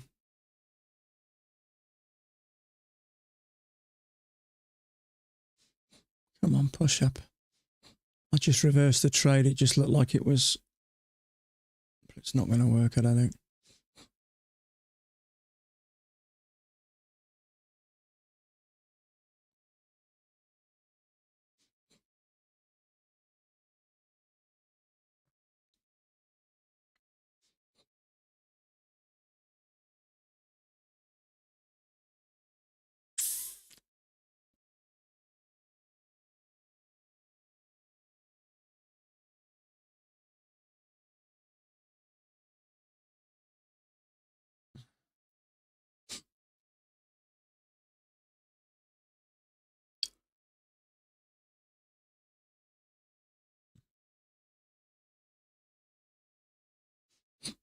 Come on, get up.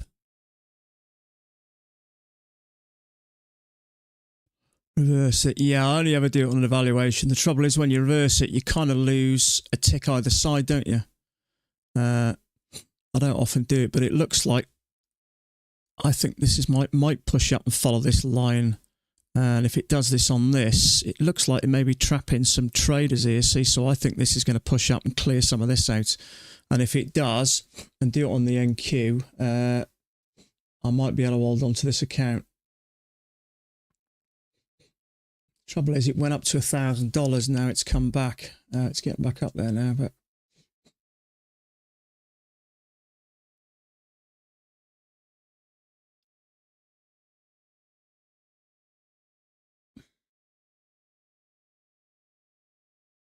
this is the last one. At least I got one to pass out of 4.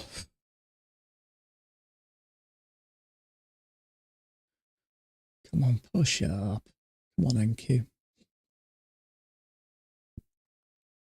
ES needs to go as well. If the ES goes, the ES is looking like it's going to go. Do I take a trade long on there?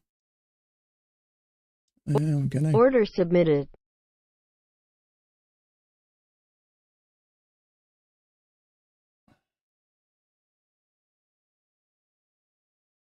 Order filled.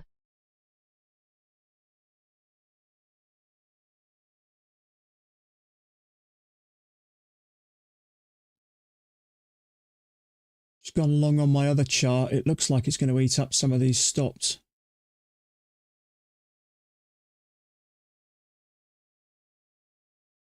Come on, push up.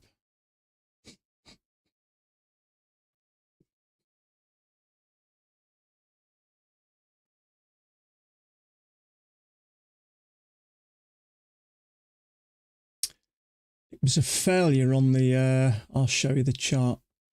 I kind of like this. It was a failure here. Hopefully if it triggers this. In fact, let's just leave this here. There's going to be a lot of stops here. Come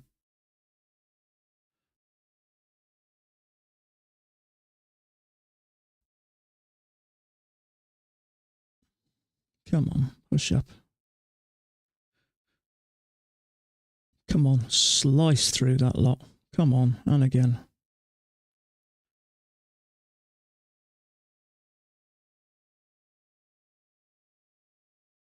It could come bearish now, that's the trouble. Leg up, leg up. I think it's still worth holding on.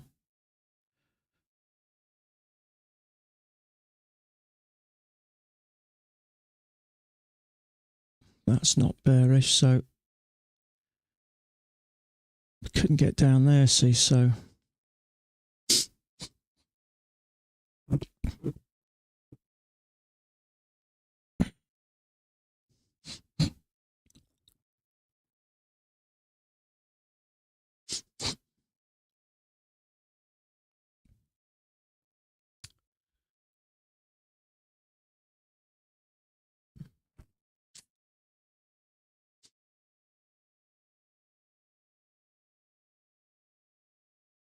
going to be a lot of stops up there, isn't there? There we go. Bit higher. Come on, bit higher. Order filled. Okay, I got a tick out of it. It's probably going to work, isn't it? I didn't want this turning now as a triple test, so it's probably going to work, isn't it? But there you go.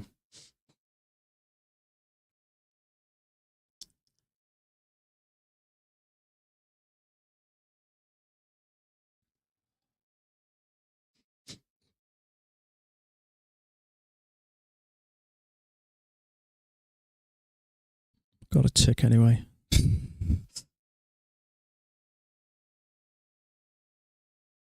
just looks to me like it's going to clear a lot of this out. Let's push it back. Did it work? Yeah, it did. Oh well.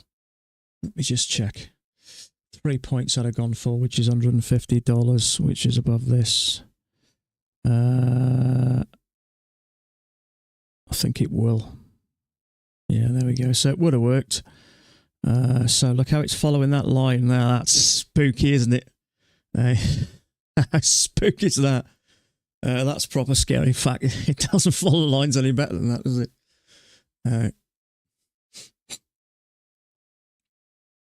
Let's get a Starbucks for 2, yeah. Bear in mind that's times 9, so that's well, I don't know how much it is. It's a good $90. So it would have worked. I just thought there's going to be shorts there picking this, and when that pushed up, for me, it was going to eat all these up, and it did. I should have just left it, really. The whole idea of getting into a lower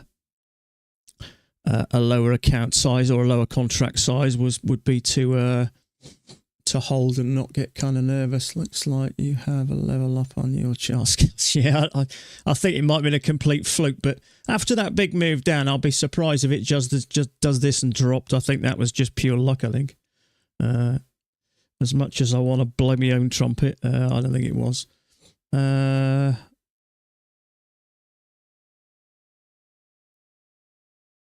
my other chart gone? Oh, there it is. Okay. So it would have worked anyway. But that's okay. So we'll get rid of it now. So you get the idea anyway. So if rejected off this, then that might not be terrible. We've got a leg and a leg. Let's see if we get a lower high here. I wouldn't mind having a go at that if we did. Let's get an order back submitted. Up.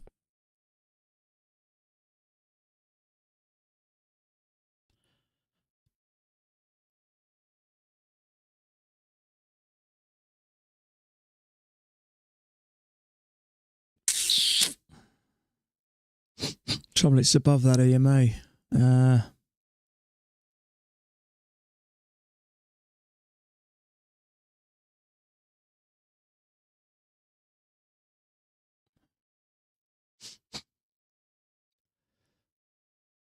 I actually don't think it's terrible.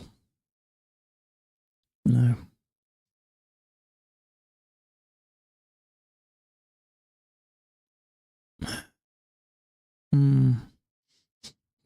No, I'm just going to sit tight a minute, see what happens, see if we can trap along maybe, I don't know.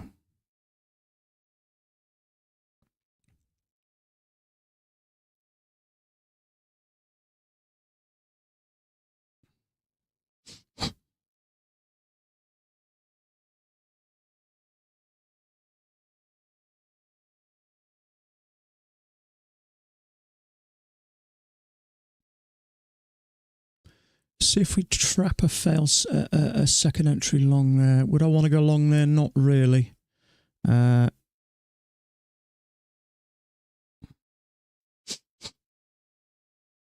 Order cancelled. Order submitted.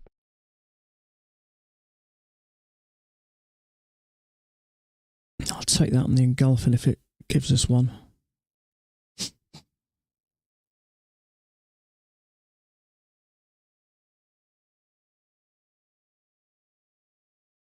That's still going to be quite big, isn't it? No. Order cancelled. Something I don't like.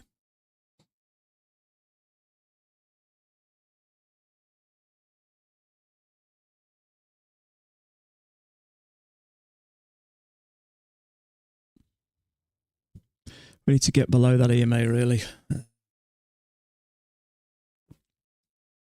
So I'm glad I got out of that, or didn't get in it, or pulled it last minute.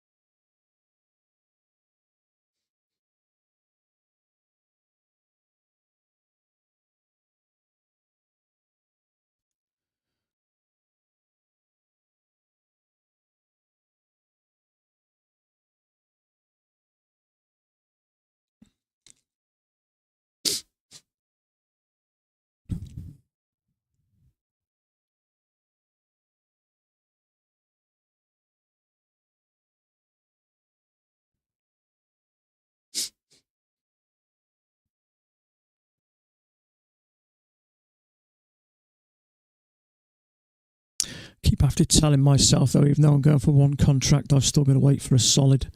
So that lower high there hasn't been triggered as yet, hasn't been stopped out as yet. I feel it may. The trouble is, if we get a correction, it may come up to this level up here. Kind of a leg and a leg, so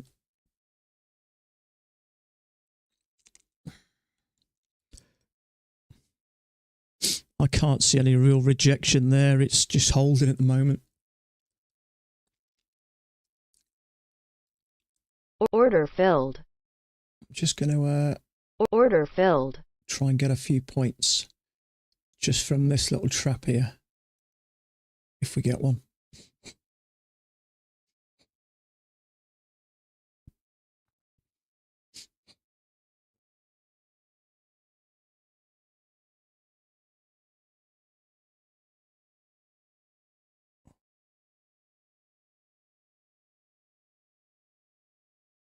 Just on an evaluation.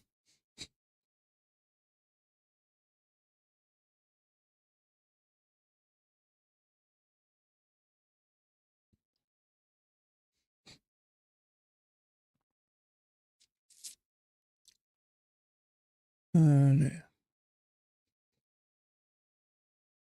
come on, push.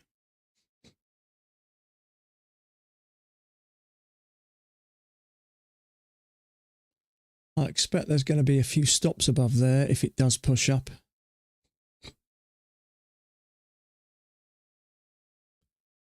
But trend touching the bars. One sec, mate. I just got my eyes on this evaluation at the moment. Okay, I want that to push up now. Stop that out and stop that out. I think it's going to. And that's what I need for my, what's it? It's just no good to go short at the moment, I don't think.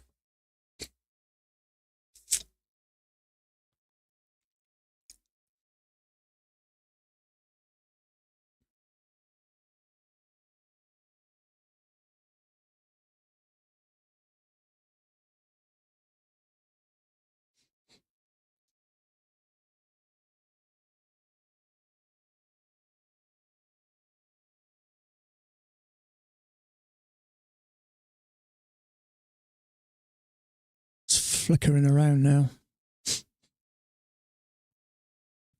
Darn. I want this to break all this. Come on, a bit higher.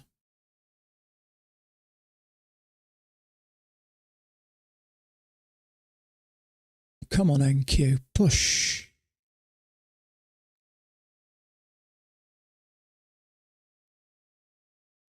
Come on, come on, come on, come on, come on, come on, come on, come on. There's a bearish bar, needs stopping out.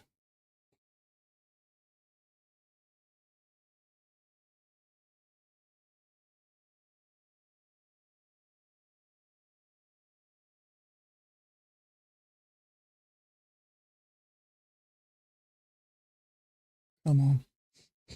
There we go. Now push, you bummer. Come on. No, no, no.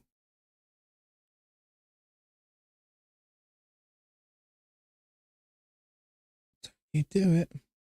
Don't you do it. Come on. There we go. Come on, come on, come on, come on. Do I get out? Or do I hold? I hold.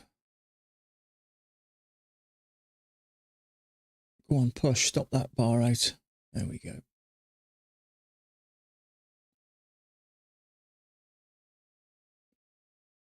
Oh, no. Don't do it. Come on.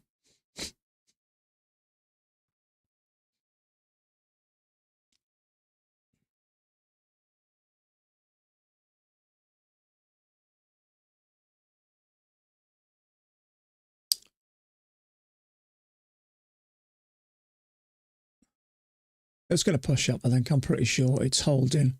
It's just a bearish bar. What I'm doing, I'm just taking this evaluation here. I've got me stop just above there. I think it's going to launch in a minute, but it keeps pulling back. There we go. Target filled. Dear me. Got above it. How much is that on now?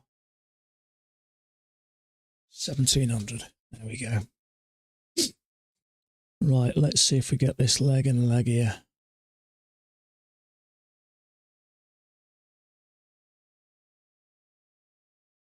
So,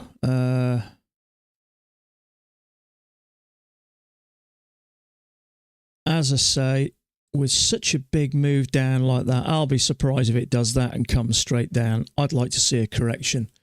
So I'd like to at least get up here. If this is a leg down, see, I've got that at there. So 2 legs up will take us to there. Now you could put that other leg up from the spike and channel, which would be there, there, which might mean we might not go high enough. So this is just confusing. So let's just get it all out of the way. And this. So I think there's a leg down anyway, currently.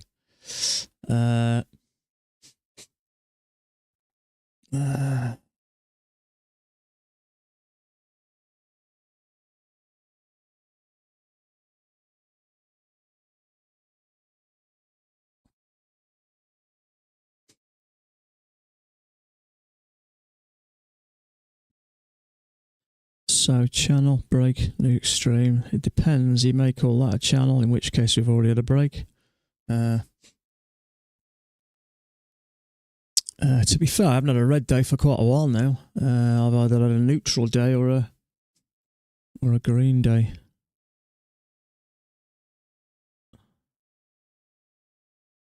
But that channel down, 2 attempts to push higher. This is a typical penguin type of trade. I would like to get up here though, really.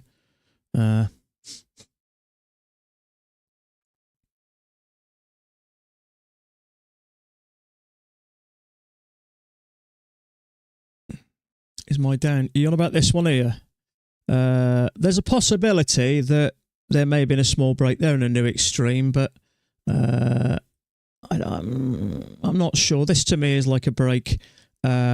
But as I say, if you look at this, this is a typical penguin style trade. We got a leg down and make 2 clear attempts to push up, which fail, and we come down for a second leg. That's what I'm expecting. So I'm expecting this to fail up here somewhere. You mean the larger one? Let me have a look. I think Dan had this, didn't he? Let me have a look. So Dan's got this. So let me have a look. So yeah, so he's got that touching at the bottom there. So whether it is or not, I'm not too fussed about the bigger one. What I'm looking for is a correction. And that to me looks like a correction.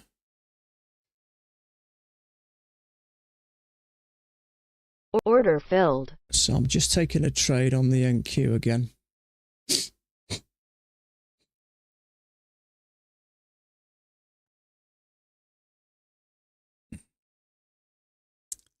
Come on, keep pushing.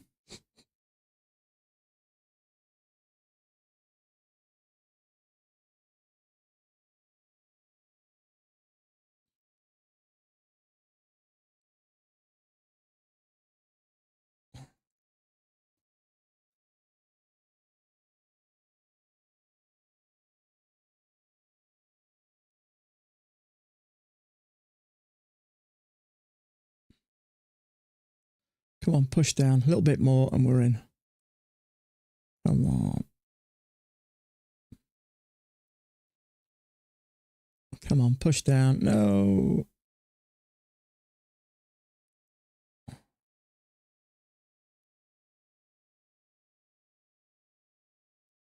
That's pretty bearish. Come on. That is my target. I'll pass. Come on.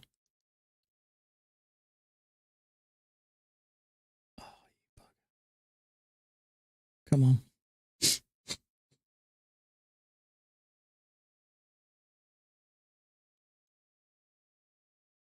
Target filled. Another one part. Is that pass? Oh, $5 away.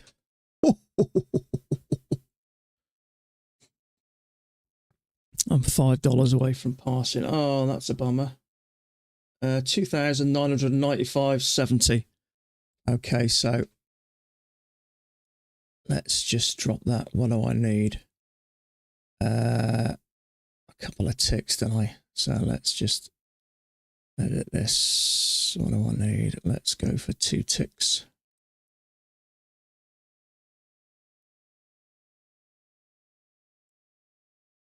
Let's go for 3 ticks on 4 contracts.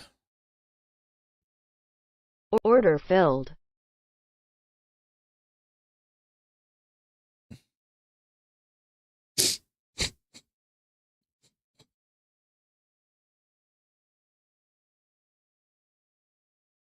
Oh, look at that. How stupid.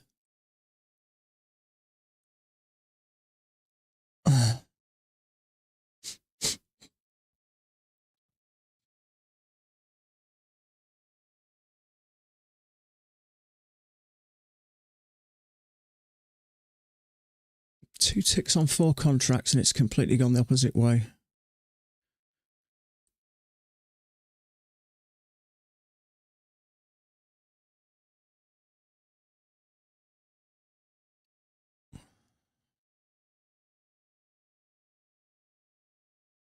I can't believe that.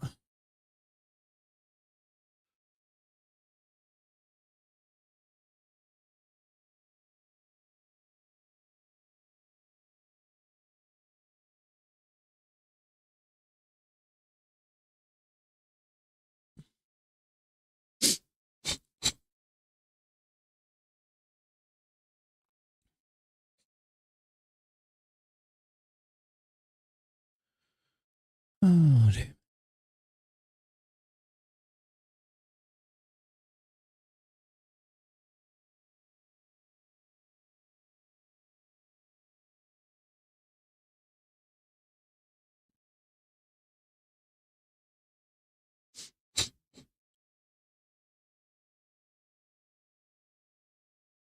Order Damn it, filled. you idiot. Order filled.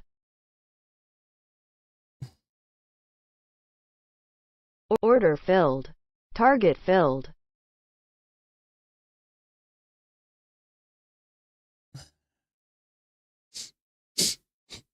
Order filled. Target filled. Order submitted.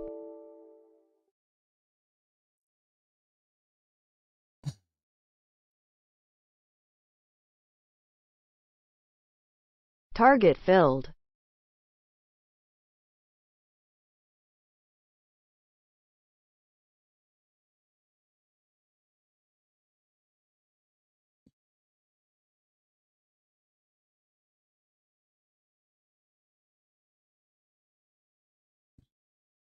Order filled. Target filled. Oof, what a comeback.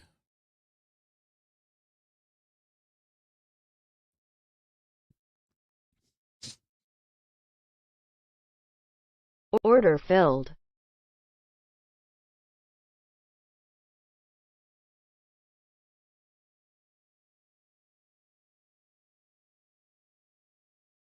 Target filled. Ah, passed it. Good, thank Christ for that. Okay, brilliant. Let's take it off. Okay, so I've passed both of them, thank God. Right, let's get back to the main focus. Sorry about that.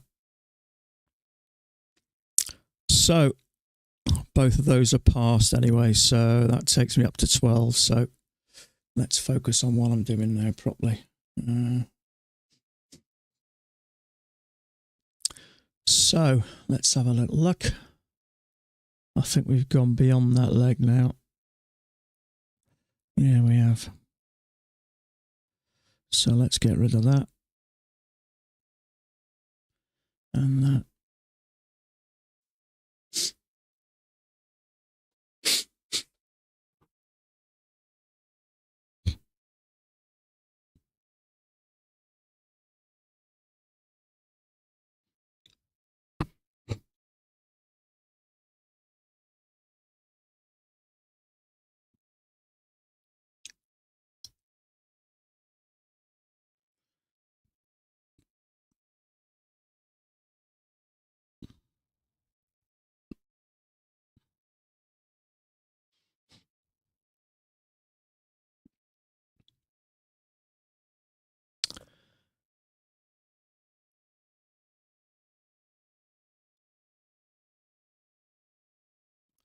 So we've got the overnight lows here.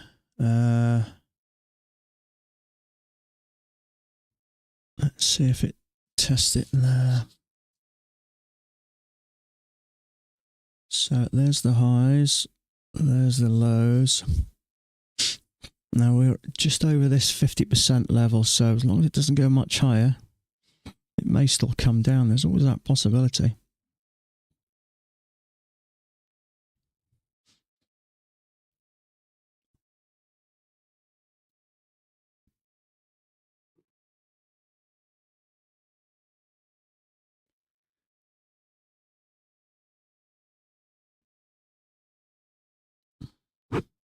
So, if you like that spike and channel, it does that often. We push up a spike into it and it'll have a spike out of it. So we're up just around about that 50% level where it's closed. As long as we don't go up much higher, but we have got overnight lows here, so that's kind of testing that.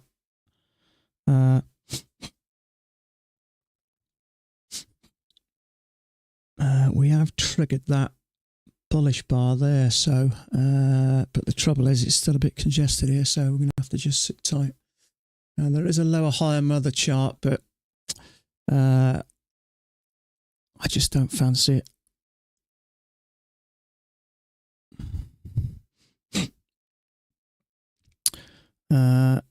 Yeah, Dan's got it as both. It doesn't look terrible as an overshoot, does it? Because it's fitting.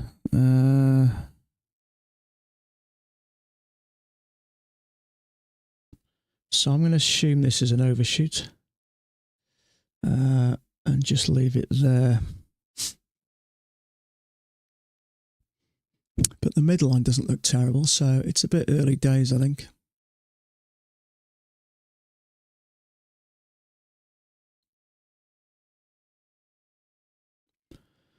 So, testing the overnight lows again.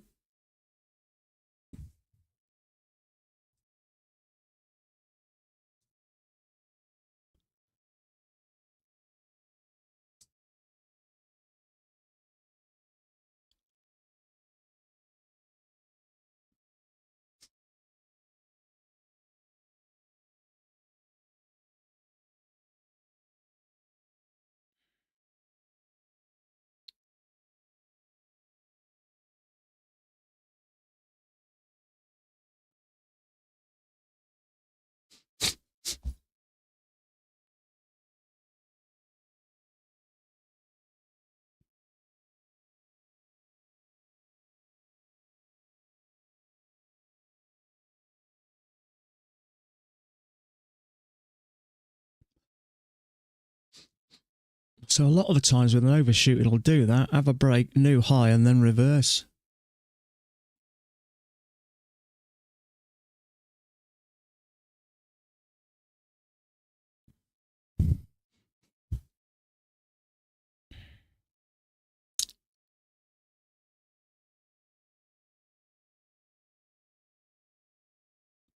Tesla is bouncing. It's TR soon.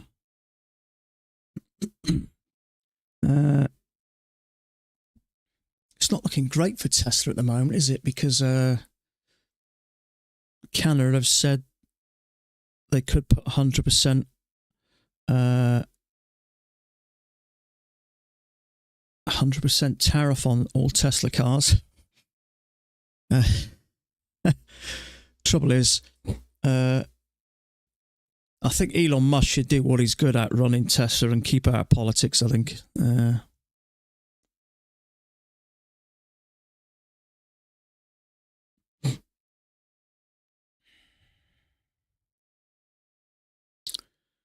So look at Tesla.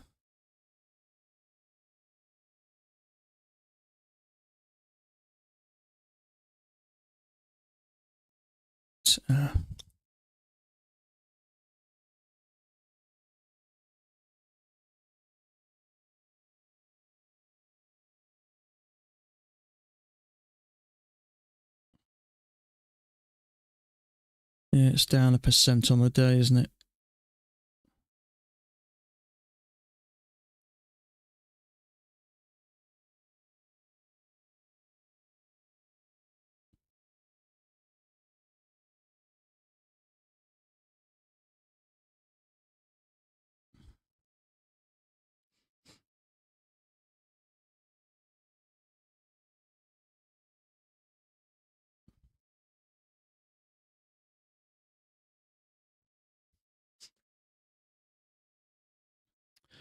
So, that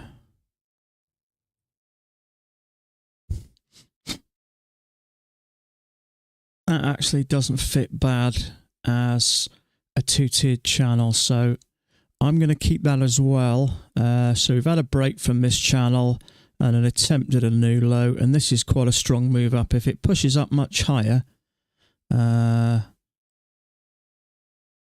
it may end up just being a larger range day. It certainly could be.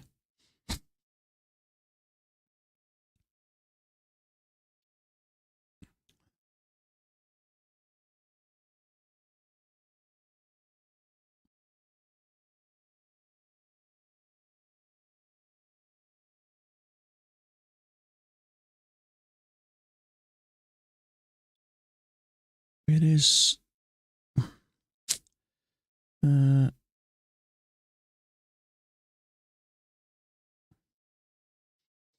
See, that actually doesn't look terrible, does it? It's hard to say, really. I'm a bit on the fence there as to what I think, as to whether I think it's an overshoot or just part of the channel. If I bring it back to there,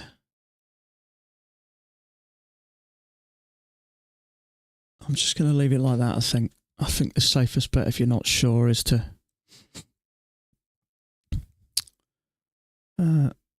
it's not terrible. That's the trouble.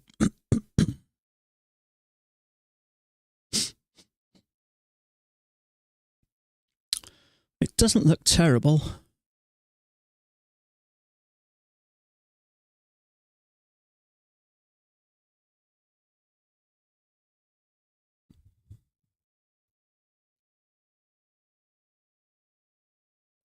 And it is kind of like a 50% retracement, isn't it? More or less. So a little bit more.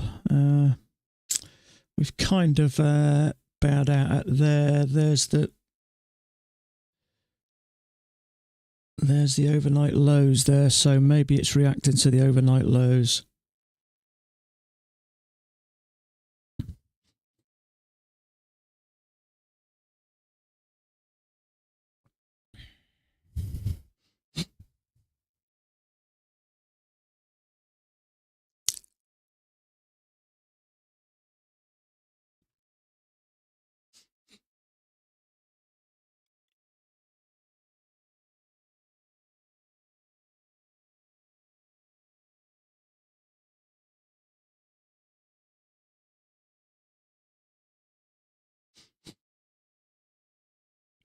So that trade I got into down there that I ended up getting back out, that one there actually did pretty well. I didn't expect it to do that.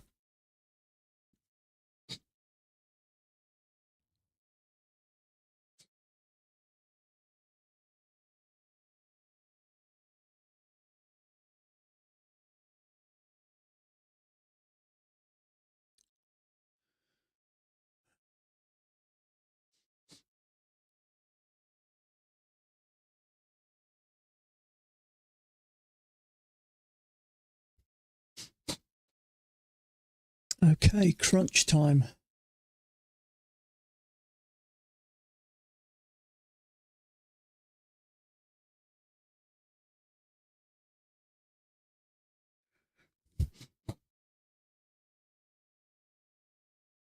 It's a bit sideways here, so I'm probably going to avoid a trade there. It's a little bit congested, isn't it, I think?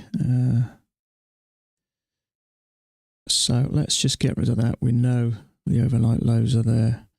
It's a little bit sideways, I think.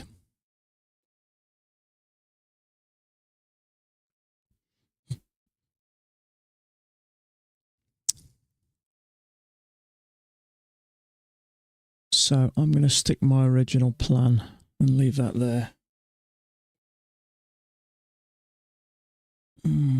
Okay, so they've denied my one payment. Unfortunately, after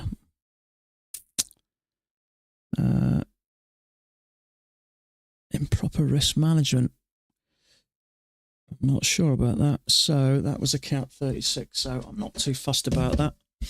It was only $550, so I can trade that again 36. I'm not sure why it did that, but oh well.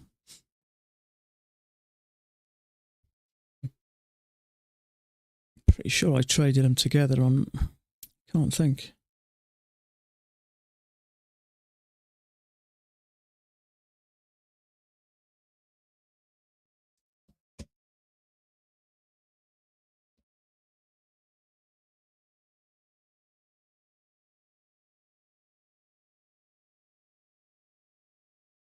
Okay, this to me looks like it's rejecting from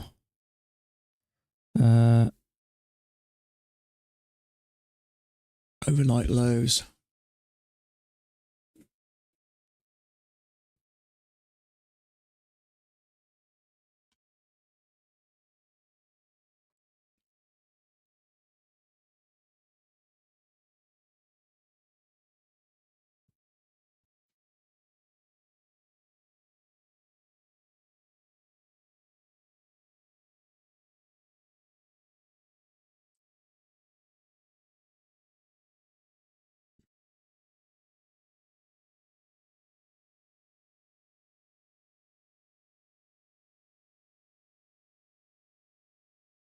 Good day to learn patience. Yeah, it certainly could.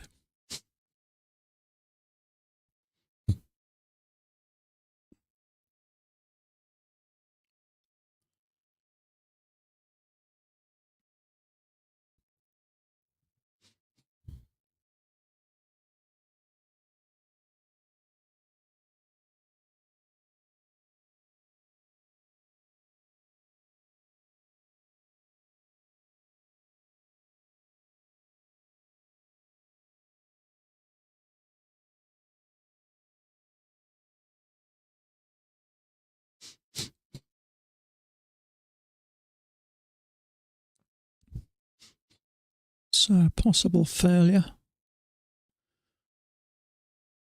Just going to get an order ready just in case. Oh, Trump's now speaking at 7:30. Order submitted.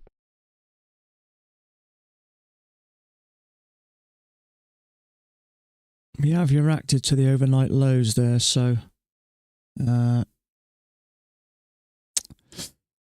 I think the general consensus is there's an overshoot, in which case we could reverse.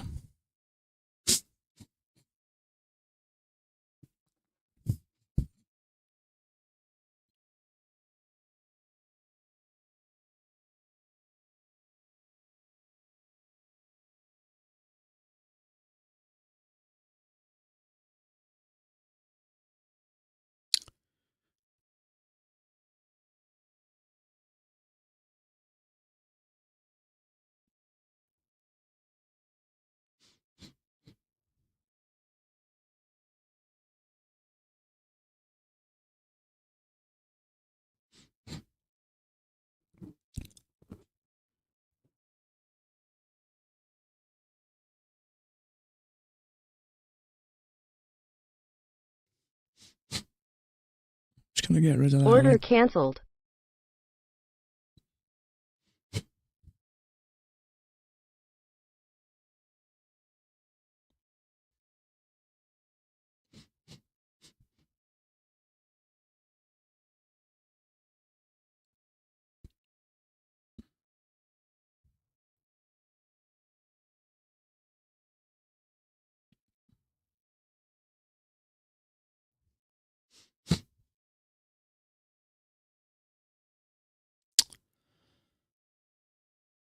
I hate it when it does that. Oh,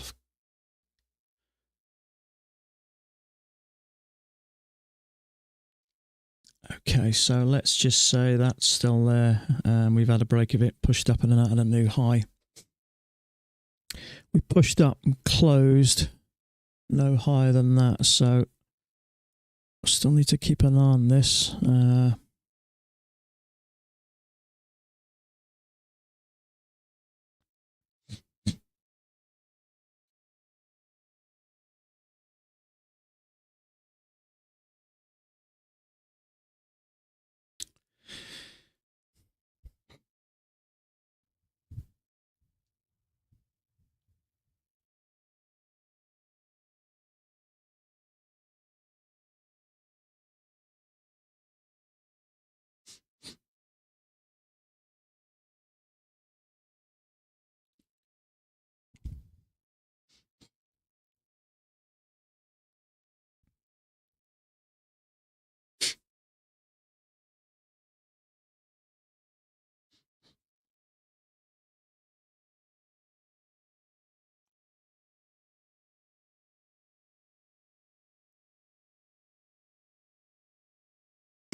So we had a break and a new high anyway, so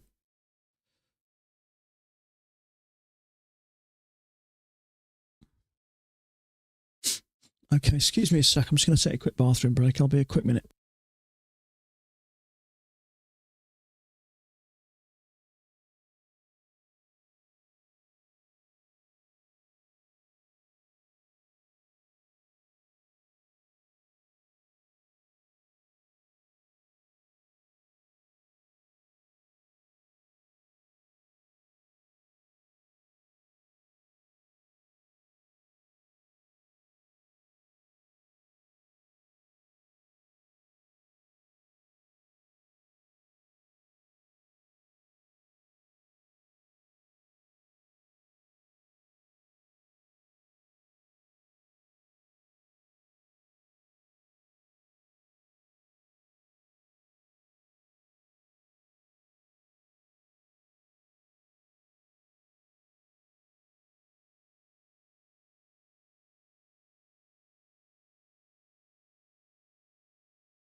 Okay, so we've got a break, 2 pushes to a new high.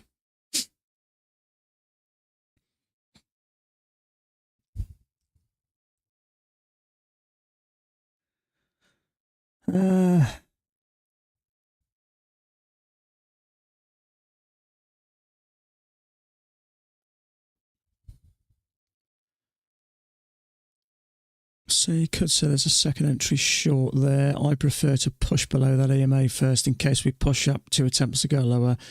You just don't know whether there's going to be any type of a wider channel here if things do go up. I mean, we could have something like that. I don't doubt it, to be honest with you, but I think going short is a bit risky, really. I'd like to see some proper rejection off it. I mean, you could say a triple test, but I'm going to sit tight here.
Kind of a triple test there. It's a very small risk. No,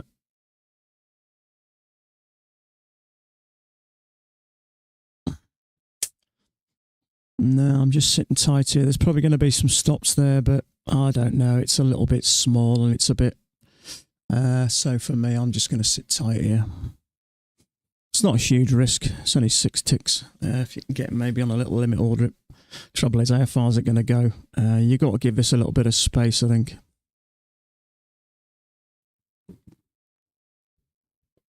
If I was scalping a point, I may have a go, but I got to expect 3 points from there, at least 2.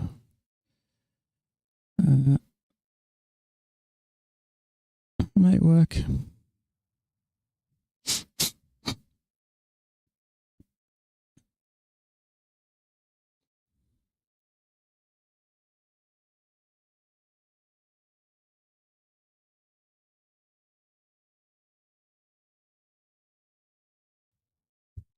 It's just a little bit small and a bit insignificant, really. We got kind of push up. You don't know whether we're going to make 2 more pushes up or not.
So we've got to break 1, 2, 3 pushes up to a new high, or 3 attempts to go higher.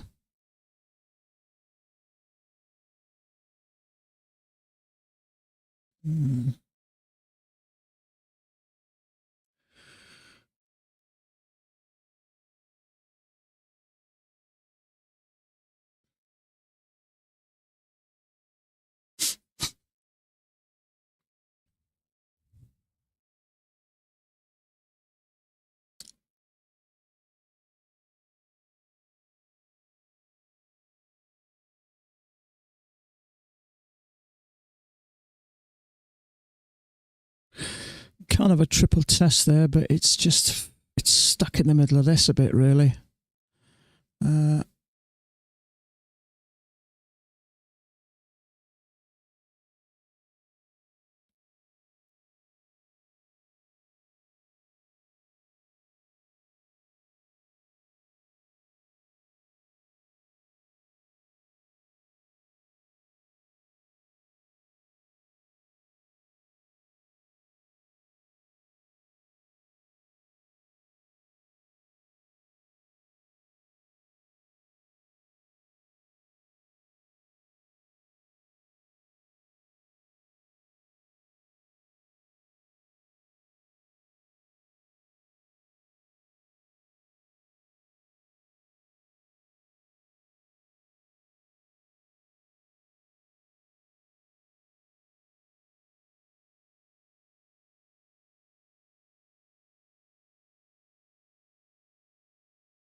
We have got overnight lows here, which hopefully we seem to be rejecting off.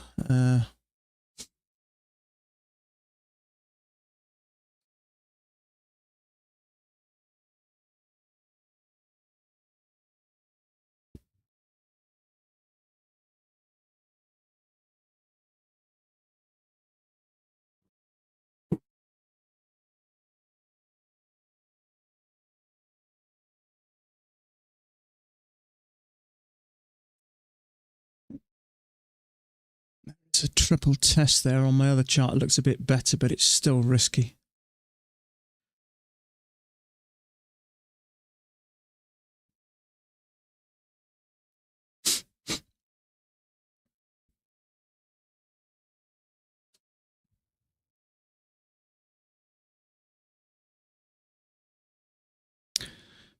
So we've had a leg up and sideways. We could get another leg up.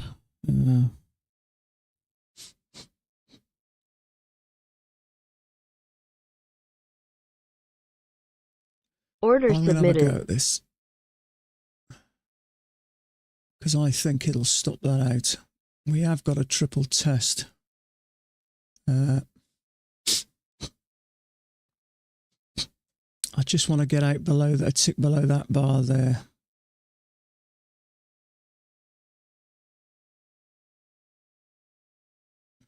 Don't know how many points it's going to give me, but $125 now. Well,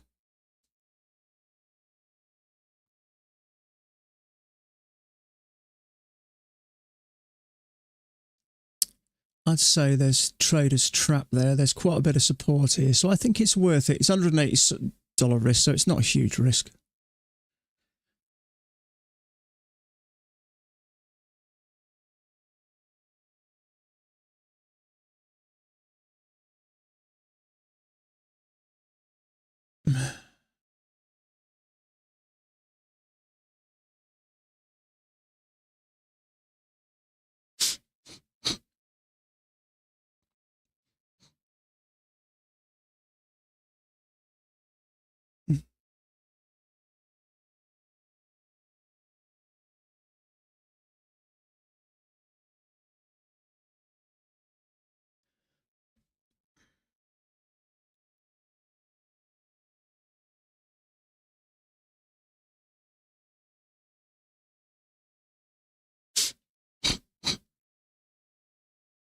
Order filled. Okay, so that was a quick 125, I think. Oh, sorry, you guys didn't see that, did you? Sorry, my mistake. Or did you see that? So it was a quick 125 there. We got triple test. That for me, I just had it a tick below there. That for me was vulnerable because we'd already made a new high. So it's plus 125. No, I'd already got a bit, so I think it was 100. So it's 2 points. Plus.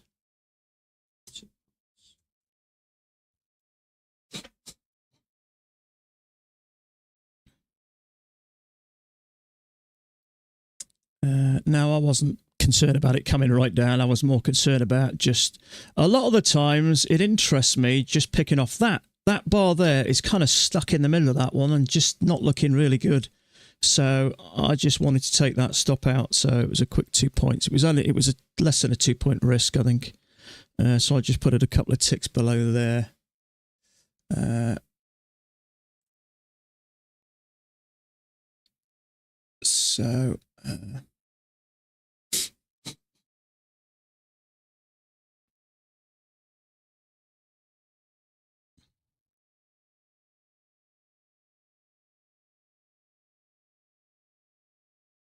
And you say other chart. Sorry.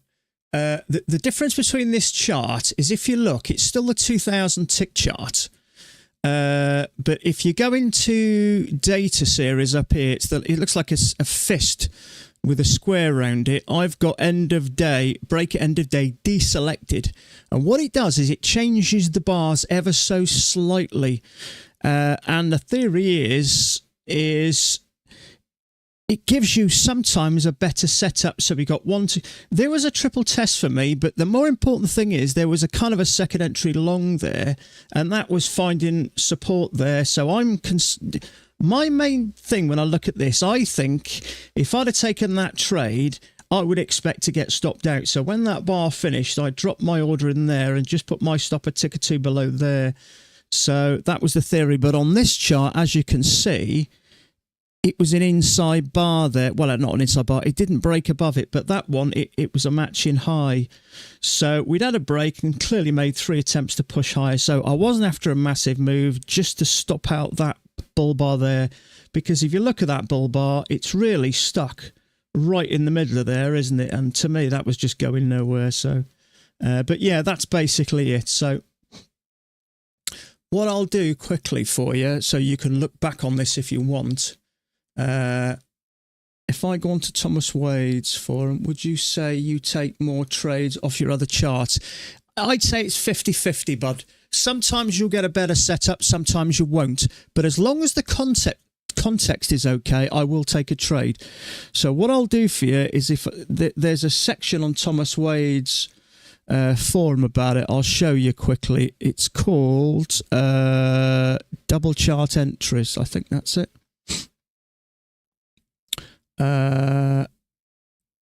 Yeah, so I'll bring this over. You can have a quick look, and then you can sort of pause it and that. But Taylor has been doing it for a long time, so I'll leave this on here for a sec, so then you can flick down. So if I just drop it down, shit, sorry about that. Where are you, Discord? Where's the Discord? Hold on a sec. Have I shut it down? Have I? Surely not. There it is. Okay. So I'll leave it there a sec so you can have a quick look. But it's all about break at end of day, deselecting it. If I go up again, that shows you what it is. I'll just give you a few seconds so you can pause it if you want to look later on.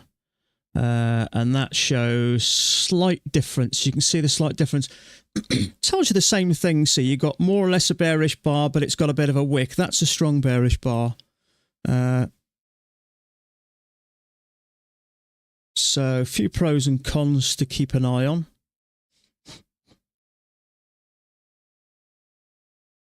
A little bit more there, the cons.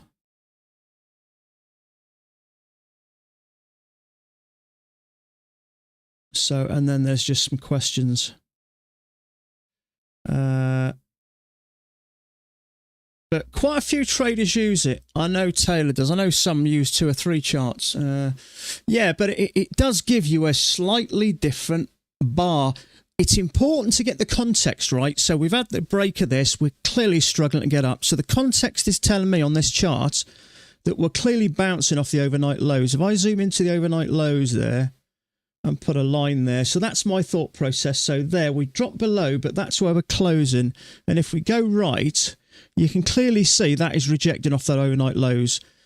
Big move down. I expect this to push down and test this. Now, whether it'll do this straight away. So the context is telling me I don't think it's going to go much further. Now, that to me isn't a great signal bar.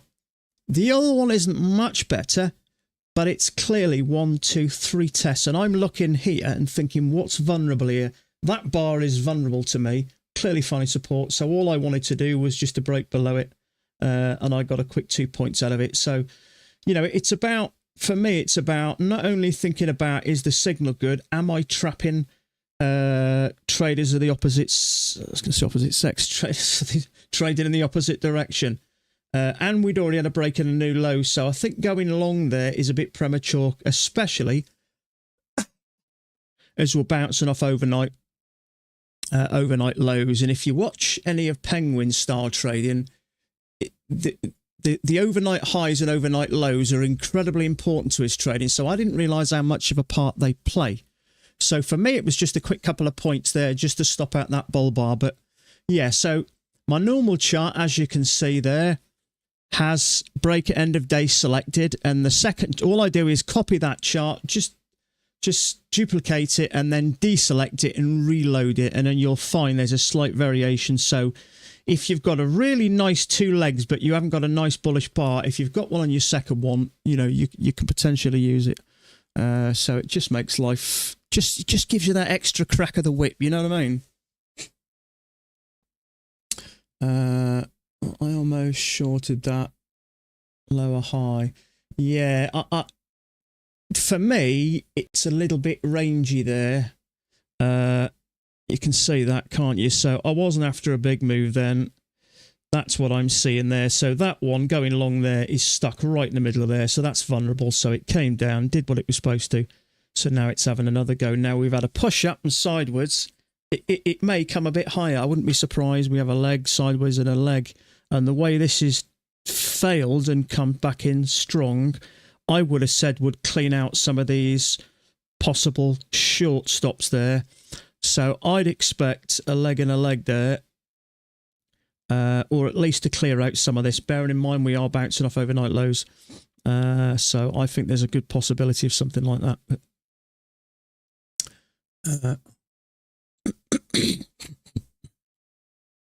see, that's a trade I wouldn't have taken trading 2 contracts, but I think it was a slightly more aggressive one, but I'm reading it right, I think. And I just wanted to stop out that.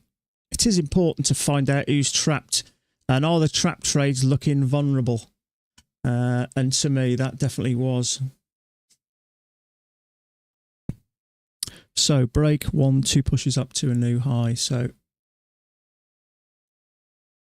whether it'll go much higher or not, I don't know, because of the overnight. What are you going to do with Apex accounts that you have been denied? Just trade them for another 8 days. I can't remember what I did with one of those accounts. There was a day where I traded a couple of accounts individually. So whether I went over that $750, it might not have been that, because I took a payment and then that took me down to 2-1. So if I risked over 30% of that, I may have done. I can't remember. So I'm not bothered about it. That's fine. I'll just trade another 8 days, and if I get another $500 in there, I'll take 1,000 instead of 500. So it doesn't make any difference. In fact, in some cases, I think it does the trader a favor, because whatever I make on top of that, I'll just withdraw anyway. So I think by doing all these rules and not letting you take only allowing you to take 500 out of $2,600 will 8 times out of 10 will stop you blowing accounts. It'll be better for you, and it will lose Apex money. It'll cost Apex more money, I think, because if you only withdraw $500, you've still got $2,100 in there. That's worth protecting.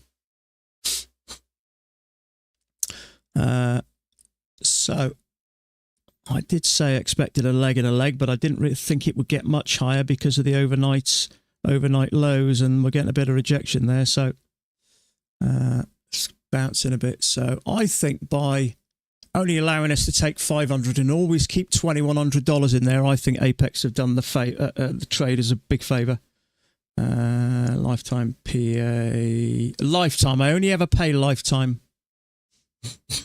3 of my accounts I've had for 3 months, 3 or 4 months. I've taken 5 payments on one of my accounts, 4 payments on the other, or 4 payments on 2 of them.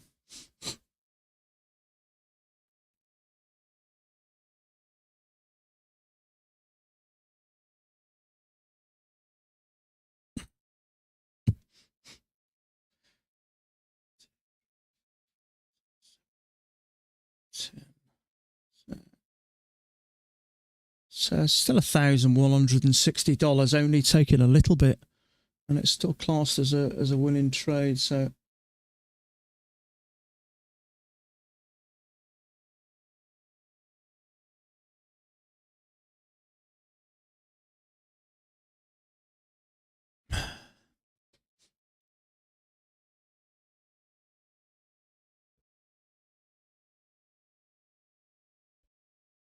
and you have to trade 8 days in a row. No, you don't know. You just need 8 trading days. So where you take a trade, 5 of them have to be profitable by $50 or more. So if you take 5 days of $50 or more, you can flip the remaining 3, which means you can go onto a micro and just open a trade and close it. That's what I've done a couple of times. So you just have to have 8 days with a trade open, but 5 of them need to be profitable of $50 or more, which is quite a small amount, actually. So if people are only trading micros and, you know, they want to build up slow, it doesn't force them to have to trade, you know, $100, $200, $300 plus. So I don't mind. It's been denied anyway, so this will be classed as 1 day, and I've made profit on them. So on that one account, I'm already up $108. So, you know, if I can trade that for the next 6, 7 more days after today, then I can take more out of it. So it doesn't really bother me, to be honest with you, as long as, you know, I can't remember what I did to it. I may have, because there was an evening where I came back and we'd had some volatility, and I just traded one account, not at a time, and I got a few accounts up by $200, and I don't know whether I gave a little bit more space because I thought it was worth it. Well, I don't know, but it may have been because of that. But that's fine. I'm okay with that. But yeah, lifetime. The trouble is, if you last over a month, you'll get recharged another $80 again. You paid $160. Lifetime at the moment is $125. And incidentally, it's $125 whatever size account you have. So if you buy a $300,000 account, it still only costs you $125 if you pass it. And as I say, they're 80% off at the moment. So I think I think it's something like $59 or something for a 250,000 account. So it's pretty cheap at the moment. Let me just find out when it stops. There's another 8 days. Nine days including today left. Plenty of time. So, but yeah, I trade mine quite aggressively on the NQ. I've taken 4 today, I think, and passed 2 of them. So that's a 50% win rate for me. So I'm okay. And I trade them really aggressively.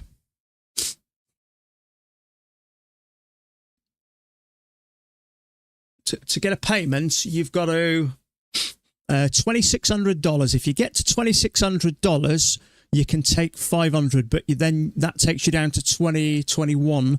So you've always got to have a minimum of $2,100 in there. Whereas up until recently, if it was 26, you could take 2,000. The trouble is, you got 600 left. I blew every account when that happened to me. So there is a triple test there, but this thing looks to me like it may be working up. So I'm just going to sit tight here. It might work, but I'm not sure whether we might end up having something larger there. Maybe not. I don't think it's a terrible trade.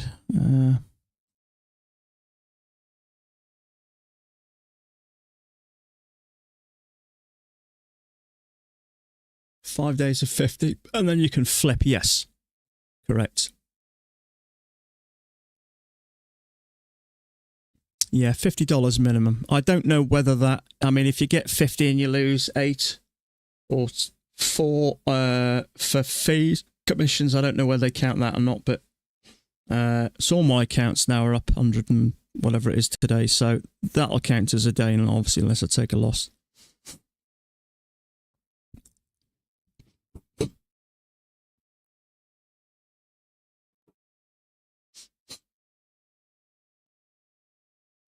So is this starting to hold here? That's what's concerning me.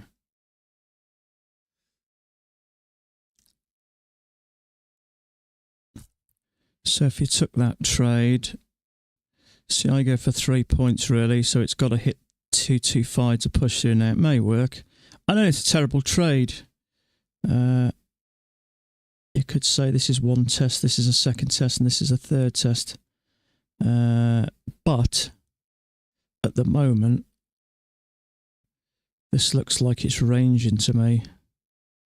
And you see this, we're getting progressively higher here, so my concern is this pushes up some more. But we're constantly rejecting off those overnight lows, so maybe it will come down.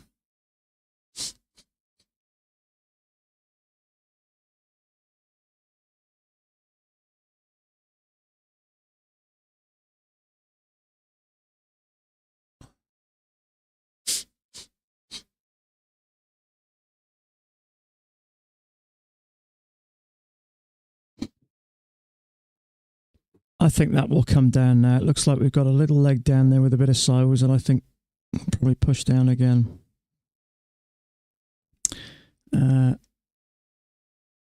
I'd kind of want to be out there, I would, which is plenty enough to get 3 points. I think that trade there is vulnerable. That bull bar there, so I'd expect that to get stopped out. It's very similar to that one. It's kind of just floating in the middle of nowhere.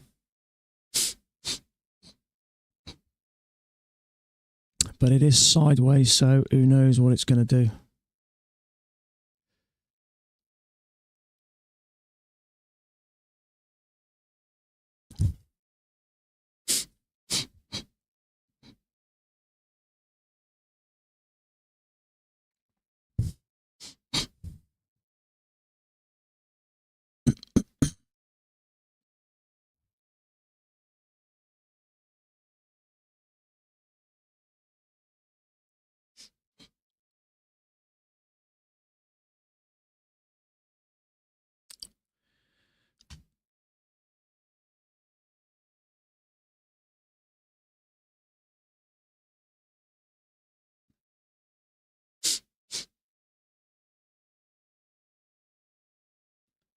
Okay.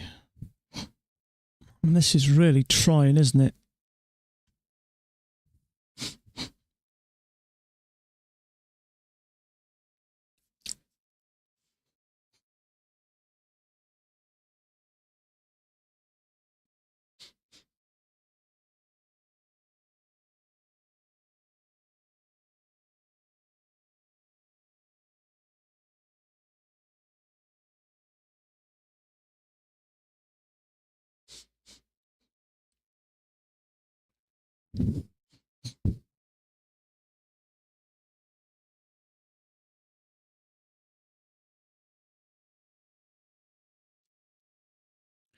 Oh, I wanted to have a chat with some of you guys as well. I'm sending over just £1,000 UK, which is about $1,260 to my own account, my own Ninja Trader account. What I wanted to start doing is starting to trade my own account. Now, I'm just going to start with micros. As I say, it's only going to be about $1,260. So I might just do 2 or 3 micros and start copying them. So isn't there a way of trading the normal chart, but copying it over to that one account, copying it over to a micro? I wouldn't mind a bit of information if anybody knows. Now, it's going to take a while. I've only put $100 in for now, just to check it goes over okay, because it takes a few days, and then I'll put the remaining $900 in. The only downside to it is if you make a withdrawal, it costs you £30 every time you make a withdrawal, so you won't want to be drawing often.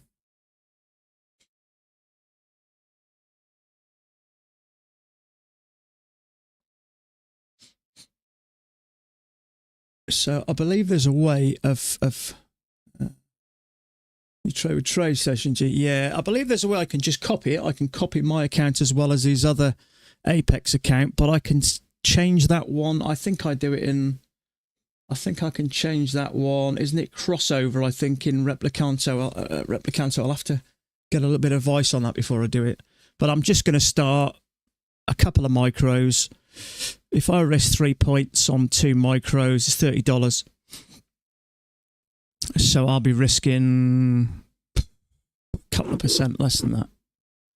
So it's just a great way. I think it's time now maybe just to start building. I thought about putting $2,500 in, or £2,500, which is $3,000, and trading one contract. But I haven't traded my own account for 3.5 years.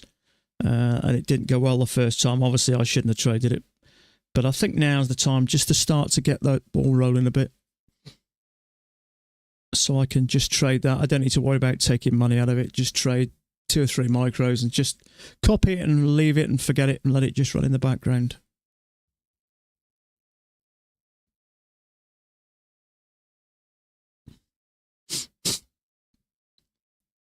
So this is starting to look like maybe this is going to push higher. So we've got overnight lows here and we've got the open here. Woof, straight up there, look. So that's kind of what I had on here with a break. As it went sideways, a second leg up, and we have. That was not thinking about reversing, it was just thinking about taking that out. So we got a leg and a leg, which has clearly done what it was supposed to. So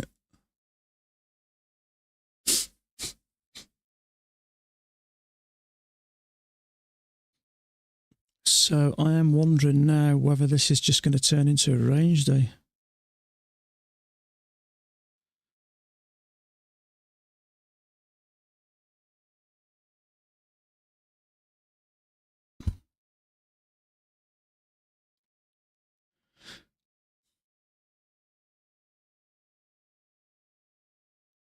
So let's have a quick look at the 10,000 tick chart. Trouble is, you don't know what's going to happen to prop firms in the future. I think they'll always exist. I think people will go on to live accounts a lot quicker, but I think just relying on prop firms when you start to make money, I prefer not to do. So I'd like to slowly start to build. Even if it takes me 2-3 years to build anything significant in that account, that's fine. I can just trade it in the background.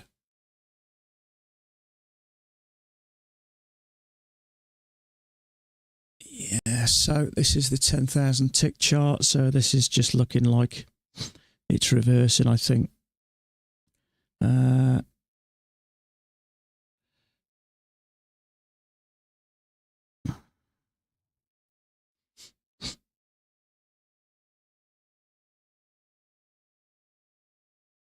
So what time we got?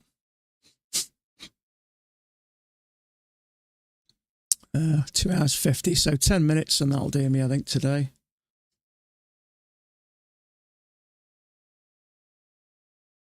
So I took 2 trades today. The one I got out of, the one was here. It looked better on my other chart. Was trapping all these. That would have worked. And in fact, they were both on this chart. Let's drag it in. That was the first one. Looked like it was going to eat some stops there. So that was the first. I got out for a tick. Just lost confidence in it, but it did work. And it ate through those stops. It would have made 3 points. Well, comfortably. In this first push.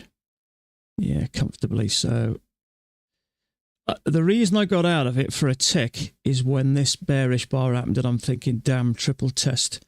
But that triggered and pushed up. But I got out for a tick. So that's fine. So I took one there and that one there. So an extra tick, that would have went for 3 points. And the other one would have went. So I would have got the full amount anyway. Comfortably, yeah.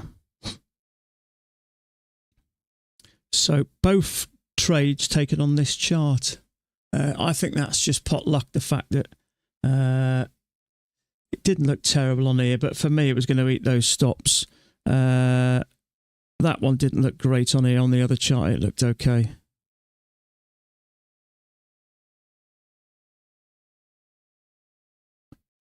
So my cash count in trader has the lowest possible because I bought the lifetime deal. Yeah, I paid for the lifetime deal 3.5 years ago because I thought straight away I'll be trading my own. So it has got benefits to it. I just didn't think I'd be trading my live account again, but now here we are, sort of 4 years on. I think it's a natural progression. I think it's always good to build your own. The way I see it, if you build your own pot and you grow it and grow it, you can take, a nice little monthly income and you've got a nice pot of money there for maybe when you decide to retire, if you can just build it and build it. But I'd like to take me wages from maybe prop firms and use that to build a pension or something like that,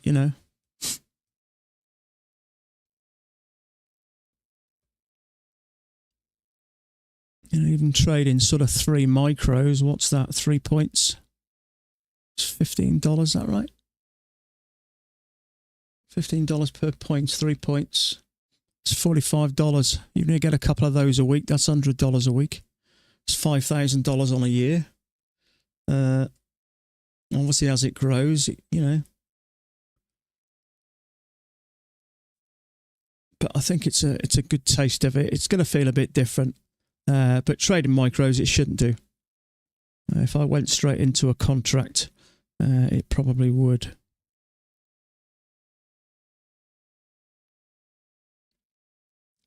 And the only margin you need as well is $50. You need $1,600 if you're going to leave a position overnight, and rightly so, I think, with the way market can gap up and down. But if you're just intraday trading, $50 per one micro contract you trade. So it's a small amount, and it's a great way of testing the water, you know, when you've had a little bit of experience.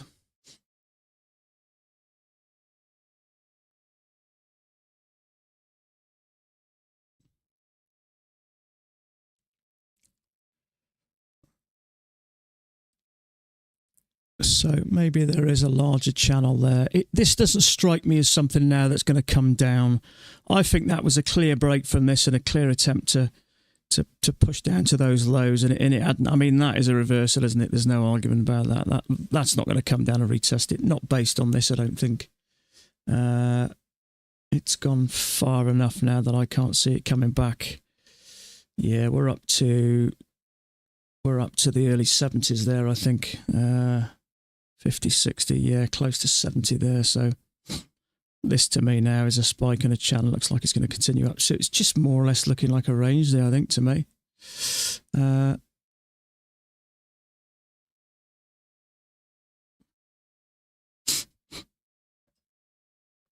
So it's been a productive day. I passed 2 out of 4 the evaluations, so they're only $30 odd at the moment. So 120, 125, $130.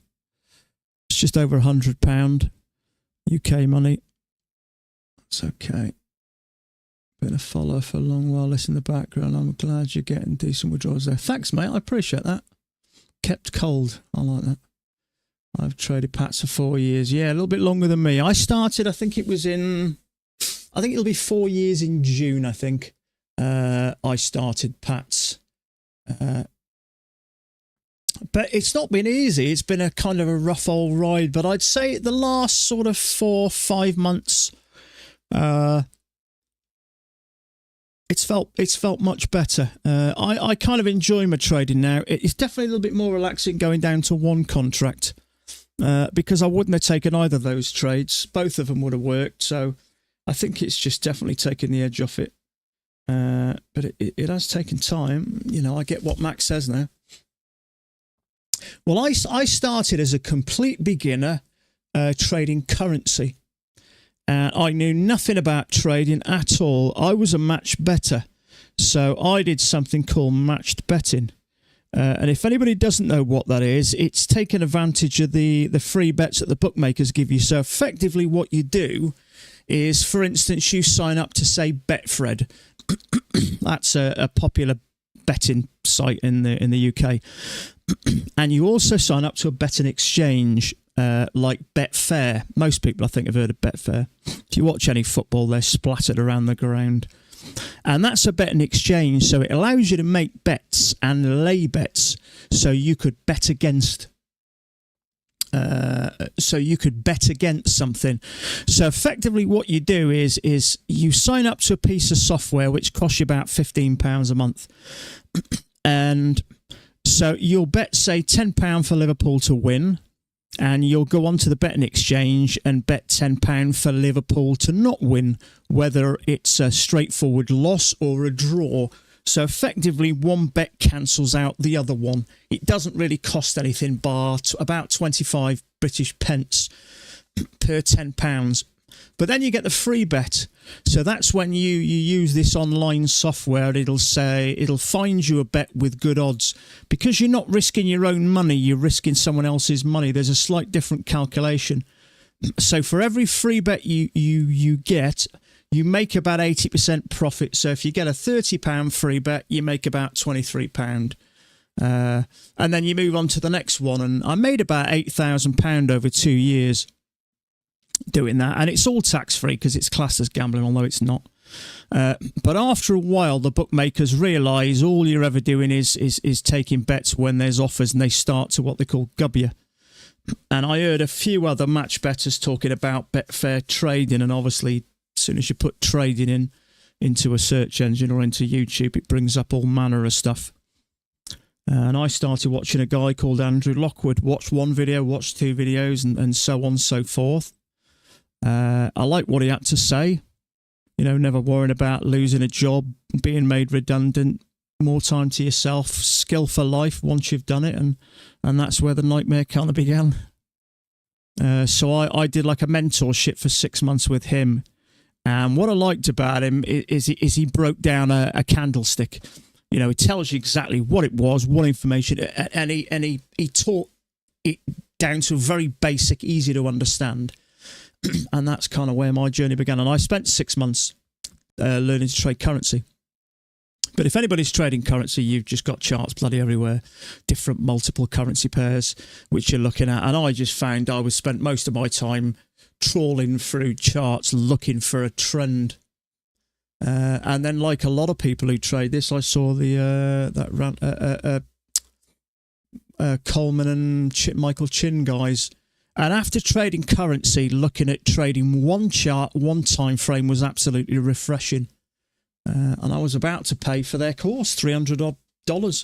And then I don't buy a toaster in the UK without researching it. It's just kind of what I'm like. So as I researched it, I found out that the teachings came from Mac, and it was about a third of the price. So, and here I am now, 4 years later. You've definitely learned a lot about yourself. There's no argument about that.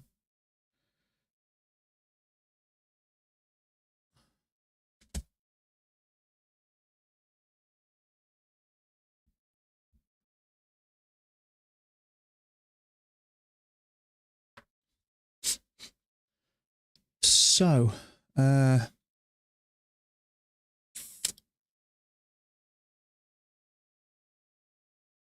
is this looking like it's going up? It kind of is, isn't it? Now, are we bouncing off the overnight lows? I was looking at this as a bit of a range and trading it as a failure, but I don't think it is really, is it?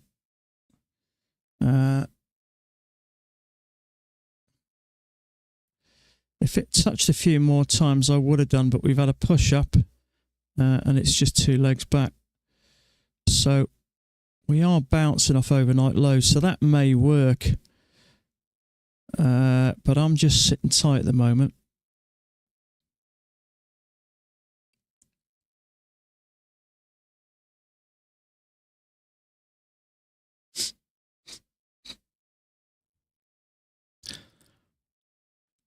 If I'm looking at this, if this is 2-tiered channel, it's kind of floating around in the middle of this one here, isn't it? We could trigger it and come down here, so I'm just sitting tight there at the moment. Now, there may be a little micro and a break and a new low.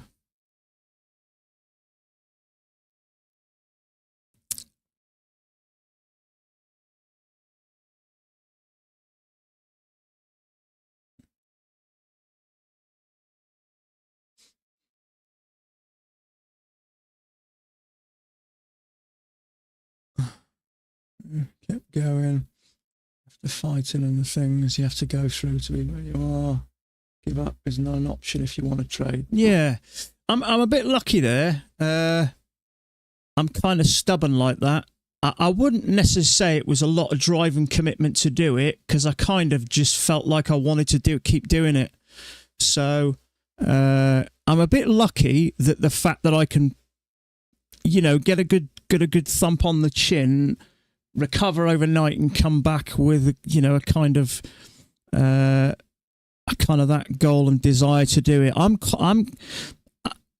won't admit I'm competitive, but I am, and I don't like to lose at stuff. But fortunately, I enjoy it. I like the challenge of it. I think you've got to kind of, in a strange, sick way, you've got to kind of enjoy this to keep coming back at it. But I've never liked working for anybody else, because, you know, they just fill you full of crap. They just tell you what you want to hear, don't they? So you work harder for them. Everyone wants to pound a flesh at you. So I've never enjoyed working for people. But I do love the freedom and that. So I'm a bit lucky there that I can get, have a bad day. And I've had some bad days twice in the last 4 years. I've been in tears. And I've been with my wife 30 years, and she's seen me cry 4 times. Twice were when I lost accounts. Once when my mum passed away a couple of years ago, and once when my daughter was born. Although that stays between us. But it mentally cripples you. It's certainly how I felt about it. 4 points to make 1. Yeah, that's great crackers, isn't it? I don't do that. But I found I went through a stage of it changing me mentally. I felt miserable all the time and just down. And I felt like I couldn't get out of it. I felt in a rut I couldn't get out of.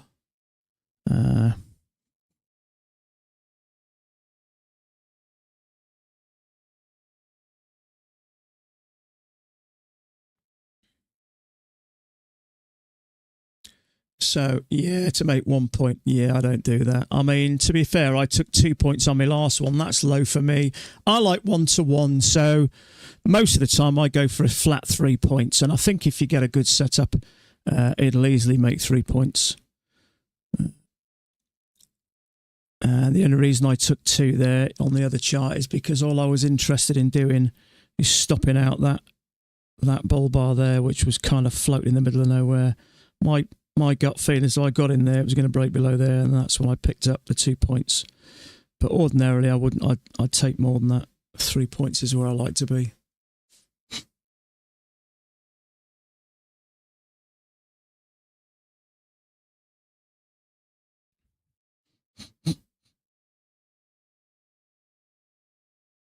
So I think I'm probably done for the day. So I'm up a bit today. It's not been a bad day. It's not been a huge amount of trades, but it's kind of where I do. I kind of like that 3 hours. Yeah, you too, buddy. How long we done? Just over 3 hours. Yeah, 3 hours is enough for me. Occasionally, if I haven't done a trade, I may come back. But I don't often take a trade after. Yeah, you too. That's a nice name, that is. Got a good name. There's not many of us around, is there? So there you go, folks. That's it. So Monday done. Up a small amount today. It's over $50. It counts as a trading day. My accounts are growing nice. I think my account's totaling around about $24,000 at the moment on my 10 accounts. So they're climbing nice. Just a few there is.